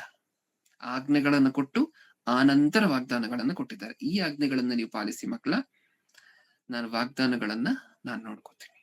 ಮಾಡ್ತೀವ ಆ ಕೆಲಸವನ್ನ? ಎಷ್ಟು ಸ್ಟ್ರಿಕ್ಟ್ ಆಗಿದ್ದಾರೆ ದೇವ್ರು ಅಂತ ಹೇಳಿ ನೋಡ್ಕೊಂಡ್ವಲ್ವಾ? ಒಂದೊಂದು ಸಹ ದೇವ್ರು ಹೇಳಿದಂತೆನೇ ಆಗ್ಬೇಕು. ಒಂದೊಂದು ಸಹ ಆ ಕಡೆ ಈ ಕಡೆ ಹೋಗುವಂತೆ ಅವಕಾಶ, ಆ ಚಾನ್ಸ್ ಅನ್ನ ದೇವರು ಕೊಟ್ಟಿಲ್ಲ. ಹೊಸ ಒಡಂಬಡಿಕೆಯಲ್ಲಿ ನಮ್ಗೆ ದೇವ್ರು ಕೊಟ್ಟಿರುವಂತಹ ಆ ಆಜ್ಞೆಗಳೆಲ್ಲ ಏನು ಅಂತ ಹೇಳಿದ್ರೆ, ಈ ತರ ಇಷ್ಟು ಮೊಳ ಇರ್ಬೇಕು, ಇಷ್ಟು ಉದ್ದ ಇರ್ಬೇಕು, ಇದನ್ನೆಲ್ಲ ಹೇಳಿಲ್ಲ ಅಲ್ವಾ ದೇವ್ರು? ಏನ್ ಹೇಳಿದ್ದಾರೆ? ಈ ಪಾಪಗಳನ್ನೆಲ್ಲ ನೀನ್ ಮಾಡ್ಬಾರ್ದು ಅಂತ ಪಾಪಗಳ ಬಗ್ಗೆ ಲಿಸ್ಟ್ ಅನ್ನ ಬರ್ಸಿದ್ದಾರೆ. ಈ ತರ ಕೆಟ್ಟ ಮನೋಭಾವಗಳು, ಕೆಟ್ಟ ಸ್ವಭಾವಗಳು ನಿಮ್ಮಲ್ಲಿ ಇರಬಾರ್ದು ಅಂತ ಲಿಸ್ಟ್ ಅನ್ನ ಬರ್ಸಿದ್ದಾರೆ. ಯಾವ್ಯಾವ ಒಳ್ಳೆ ಗುಣಗಳು ನಮ್ಮಲ್ಲಿ ಇರ್ಬೇಕು ಅಂತ ಹೇಳಿದ್ದಾರೆ. ಆ ಗುಣಗಳು ಇದ್ದು, ಒಳ್ಳೆ ಗುಣಗಳು ನಮ್ಮಲ್ಲಿ ಇದ್ದು, ಕೆಟ್ಟ ಗುಣಗಳು ನಮ್ಮಲ್ಲಿ ಇಲ್ಲ ಅಂತ ಹೇಳಿದ್ರೆ ದೇವರು ಕೊಟ್ಟಿರುವಂತಹ ಆಜ್ಞೆಯನ್ನ ನಾವು ಪಾಲಿಸ್ದಂಗೆ. ಸುವಾರ್ತೆಯಲ್ಲಿ ನಾವು ಪಾಲ್ಗೊಂಡ್ರೆ ದೇವರು ಹೇಳಿರುವಂತಹ ಆಜ್ಞೆಯನ್ನ ನಾವು ಪಾಲಿಸ್ದಂಗೆ, ಈಡೇರಿಸ್ದಂಗೆ. ಹೌದಾ? ಮಾಡ್ತೀವ ಆ ಕೆಲಸವನ್ನ? ಹೊಸ ಒಡಂಬಡಿಕೆಯಲ್ಲಿ ದೇವರು ನಮಗೇನೇನು ಆಜ್ಞೆಗಳನ್ನ ಕೊಟ್ಟಿದ್ದಾರೋ ಅದನ್ನ ಪಾಲಿಸ್ತೀವ? ಅದನ್ನ ಪಾಲಿಸಿದ್ರೆ ಖಚಿತವಾಗಿ ವಾಗ್ದಾನಗಳನ್ನ ದೇವರು ಫುಲ್ಫಿಲ್ ಮಾಡ್ತಾರೆ. ಓಕೆ, ಕಣ್ಮುಚ್ಚಿ ಪ್ರಾರ್ಥನೆ ಮಾಡಿ ಮುಗಿಸ್ಕೊಳ್ಳ. ಪ್ರೀತಿಯುಳ್ಳ ಪರಲೋಕದಲ್ಲಿರುವ ನಮ್ಮ ತಂದೆ, ಹೌದು ಅಪ್ಪ, ನೀವ್ ಯಾವತ್ತೂ ಸಹ ನಿಮ್ಮ ವಾಗ್ದಾನಗಳನ್ನ ಈಡೇರಿಸ್ಲಿಕ್ಕೆ ತಡ ಮಾಡುವಂತಹ ದೇವರಲ್ಲ. ನಿಮ್ಮ ವಾಗ್ದಾನಗಳನ್ನ ಈಡೇರಿಸ್ಲಿಕ್ಕೆ ಶಕ್ತಿ ಇಲ್ಲದೆ ಇರುವಂತಹ ದೇವರು ಅಲ್ಲ. ಸರ್ವಶಕ್ತರು ತಂದೆ ನೀವು. ನಿಮ್ಮ ಕೈ ನಮ್ಮನ್ನ ಮುಟ್ಟದೇ ಇರುವುದಕ್ಕೆ ನಿಮ್ಮ ಕೈ ಮೋಟುಗೈಯಲ್ಲ ಅಂತ ನೀವೇ ಹೇಳಿದಿರ ತಂದೆ. ನಮ್ಮ ಪಾಪಗಳು, ನಮ್ಮ ಅತಿಕ್ರಮಗಳು ಅದಕ್ಕೆ ತಡ ಆಗಿದೆ, ಅದಕ್ಕೆ ಅಡ್ಡಿ ಆಗಿದೆ ಅನ್ನುವಂತಹದನ್ನ ನಾವು ಗ್ರಹಿಸಿದೀವಿ ತಂದೆ. ಇವತ್ತು ಗ್ರಹಿಸಿರುವಂತಹ ನಾವು ಇನ್ ಮುಂದೆ ನೀವು ನಿಮ್ಮ ವಾಗ್ದಾನಗಳನ್ನ, ನೀವು ಕೊಟ್ಟಿರುವಂತಹ ವಾಗ್ದಾನಗಳನ್ನ ಈಡೇರಿಸ್ಬೇಕಂದ್ರೆ ನಮ್ಮ ಆಜ್ಞೆಗಳು ನಾವು ಪಾಲಿಸುವಂತಹದ್ದಿದೆ, ನಾವು ಕೈಗೊಳ್ಳಬೇಕಾಗಿರುವಂತಹ ಬಾಧ್ಯತೆಗಳಿದೆ. ಇದು ಮಾಡಿದ್ರೇನೆ ಅದು ಅಂತ ಹೇಳಿ ಅರ್ಥ ಮಾಡ್ಕೊಂಡಿದ್ದೇವೆ. ಈ ಪ್ರಸಂಗಕ್ಕೆ, ಈ ಸಂದೇಶಕ್ಕೆ ನ್ಯಾಯ ಒದಗಿಸ್ತೀವಿ ಅನ್ನುವಂತಹ ಭರವಸೆಯನ್ನು ಕೊಡ್ತದಂತೆ ನೀವಿಷ್ಟೊತ್ತು ನಮಗೆ ತಿಳಿಸ್ಕೊಟ್ಟಿರುವಂತಹ ಮಾಹಿತಿಗೋಸ್ಕರ ನಿಮ್ಗೆ ಕೃತಜ್ಞತೆಗಳು, ಧನ್ಯವಾದಗಳು. ಕೇಳಿರುವಂತಹ ಪ್ರತಿಯೊಬ್ಬೊಬ್ಬರನ್ನು ಆತ್ಮಕ್ಕೆ ಸಂಬಂಧಪಟ್ಟಿರುವಂತಹ ಆಶೀರ್ವಾದಗಳಿಂದ ಆಶೀರ್ವದಿಸಿ ಅನ್ನುವಂತಹ ಬೇಡಿಕೆ ನಿಮ್ಮ ಮುಂದೆ ಇಡ್ತಾ, ಪ್ರತಿಯೊಬ್ಬೊಬ್ಬ ದೈವ ಸೇವಕರನ್ನು, ಅವರ ಅವಶ್ಯಕತೆಗಳನ್ನು, ಅವರ ಆರೋಗ್ಯ ಪರಿಸ್ಥಿತಿಗಳನ್ನು ನೆನಪಿಸ್ಕೊಳ್ಳಿ ಅನ್ನುವಂತಹ ಬೇಡಿಕೆಯನ್ನು ನಿಮ್ಮ ಮುಂದೆ ಇಡ್ತಾ, ಹಾಗೆ ಈ ಕಾರ್ಯಕ್ರಮವನ್ನ ಪ್ರತಿದಿನ ನಡೆಸ್ಲಿಕ್ಕೋಸ್ಕರ ಶ್ರಮಿಸ್ತಿರುವಂತಹ, ಕಷ್ಟಪಡ್ತಿರುವಂತಹ ನಿನ್ನ ಮಗಳು ರೇಖಾ ಆಂಟಿ ಅವರು ಇನ್ನೊಂದು ಸಾರಿ ಅವರ ಆರೋಗ್ಯ ಪರಿಸ್ಥಿತಿಯನ್ನ ನಿಮಗೆ ನೆನಪಿಸ್ತಿದ್ದೀನಿ ತಂದೆ. ಹಾಗೆ ಅವರು ಕೊಟ್ಟಿರುವಂತಹ ಮಗ ದೀಕ್ಷೆಗೋಸ್ಕರ ಪ್ರಾರ್ಥಿಸ್ತಿದ್ದೀನಿ. ಪ್ರತಿದಿನವೂ ಸಹ ಮುಂಜಾನೆ ಎದ್ದು ಪ್ರಸಂಗವನ್ನ ರೆಕಾರ್ಡ್ ಮಾಡಿ ಅಪ್ಲೋಡ್ ಮಾಡಿ ಅದನ್ನ ಸಾಕಷ್ಟು ಜನರಿಗೆ ತಲುಪಿಸುವಂತಹ ಪ್ರಯತ್ನ ನಡೀತಿದೆ ತಂದೆ. ಈ ಕುಟುಂಬದಿಂದ ಅವರ ಕುಟುಂಬಕ್ಕೆ ಬೇಕಾಗಿರುವಂತಹ ಆಶೀರ್ವಾದ, ಅವರ ಕುಟುಂಬಕ್ಕೆ ಬೇಕಾಗಿರುವಂತಹ ವಾಗ್ದಾನದ ಈಡೇರಿಕೆ ಪ್ರತಿಯೊಂದನ್ನು ಸಹ ನೀವು ನೋಡ್ಕೊಳ್ತೀರಾ ಅನ್ನುವಂತಹದನ್ನ ನಾವು ನಂಬ್ತಿದ್ದೀವಿ ತಂದೆ. ಹಾಗೆ ನನ್ನ ಪ್ರಾರ್ಥನೆ ಯೇಸು ಕ್ರಿಸ್ತರ ನಾಮದಲ್ಲಿ ಸಮರ್ಪಿಸಿ ಬೇಡಿಕೊಳ್ಳುತ್ತಿದ್ದೇನೆ, ಪರಲೋಕದಲ್ಲಿರುವ ನಮ್ಮ ತಂದೆ. ಆಮೆನ್. ನಮ್ಮ ತಂದೆಯಾದ ದೇವರ ಪ್ರೀತಿ, ನಮ್ಮ ರಕ್ಷಕರು ವಿಮೋಚಕರು ಆಗಿರುವಂತಹ ಯೇಸು ಕ್ರಿಸ್ತರ ಕೃಪೆಯು, ಪರಿಶುದ್ಧಾತ್ಮ ದೇವರ ಅನ್ಯೋನ್ಯ ಸಹವಾಸ ಇಂದು ಎಂದು ಸದಾ ಕಾಲವು ನಮ್ಮೆಲ್ಲರೊಂದಿಗೂ ಇರಲಿ. ಆಮೆನ್.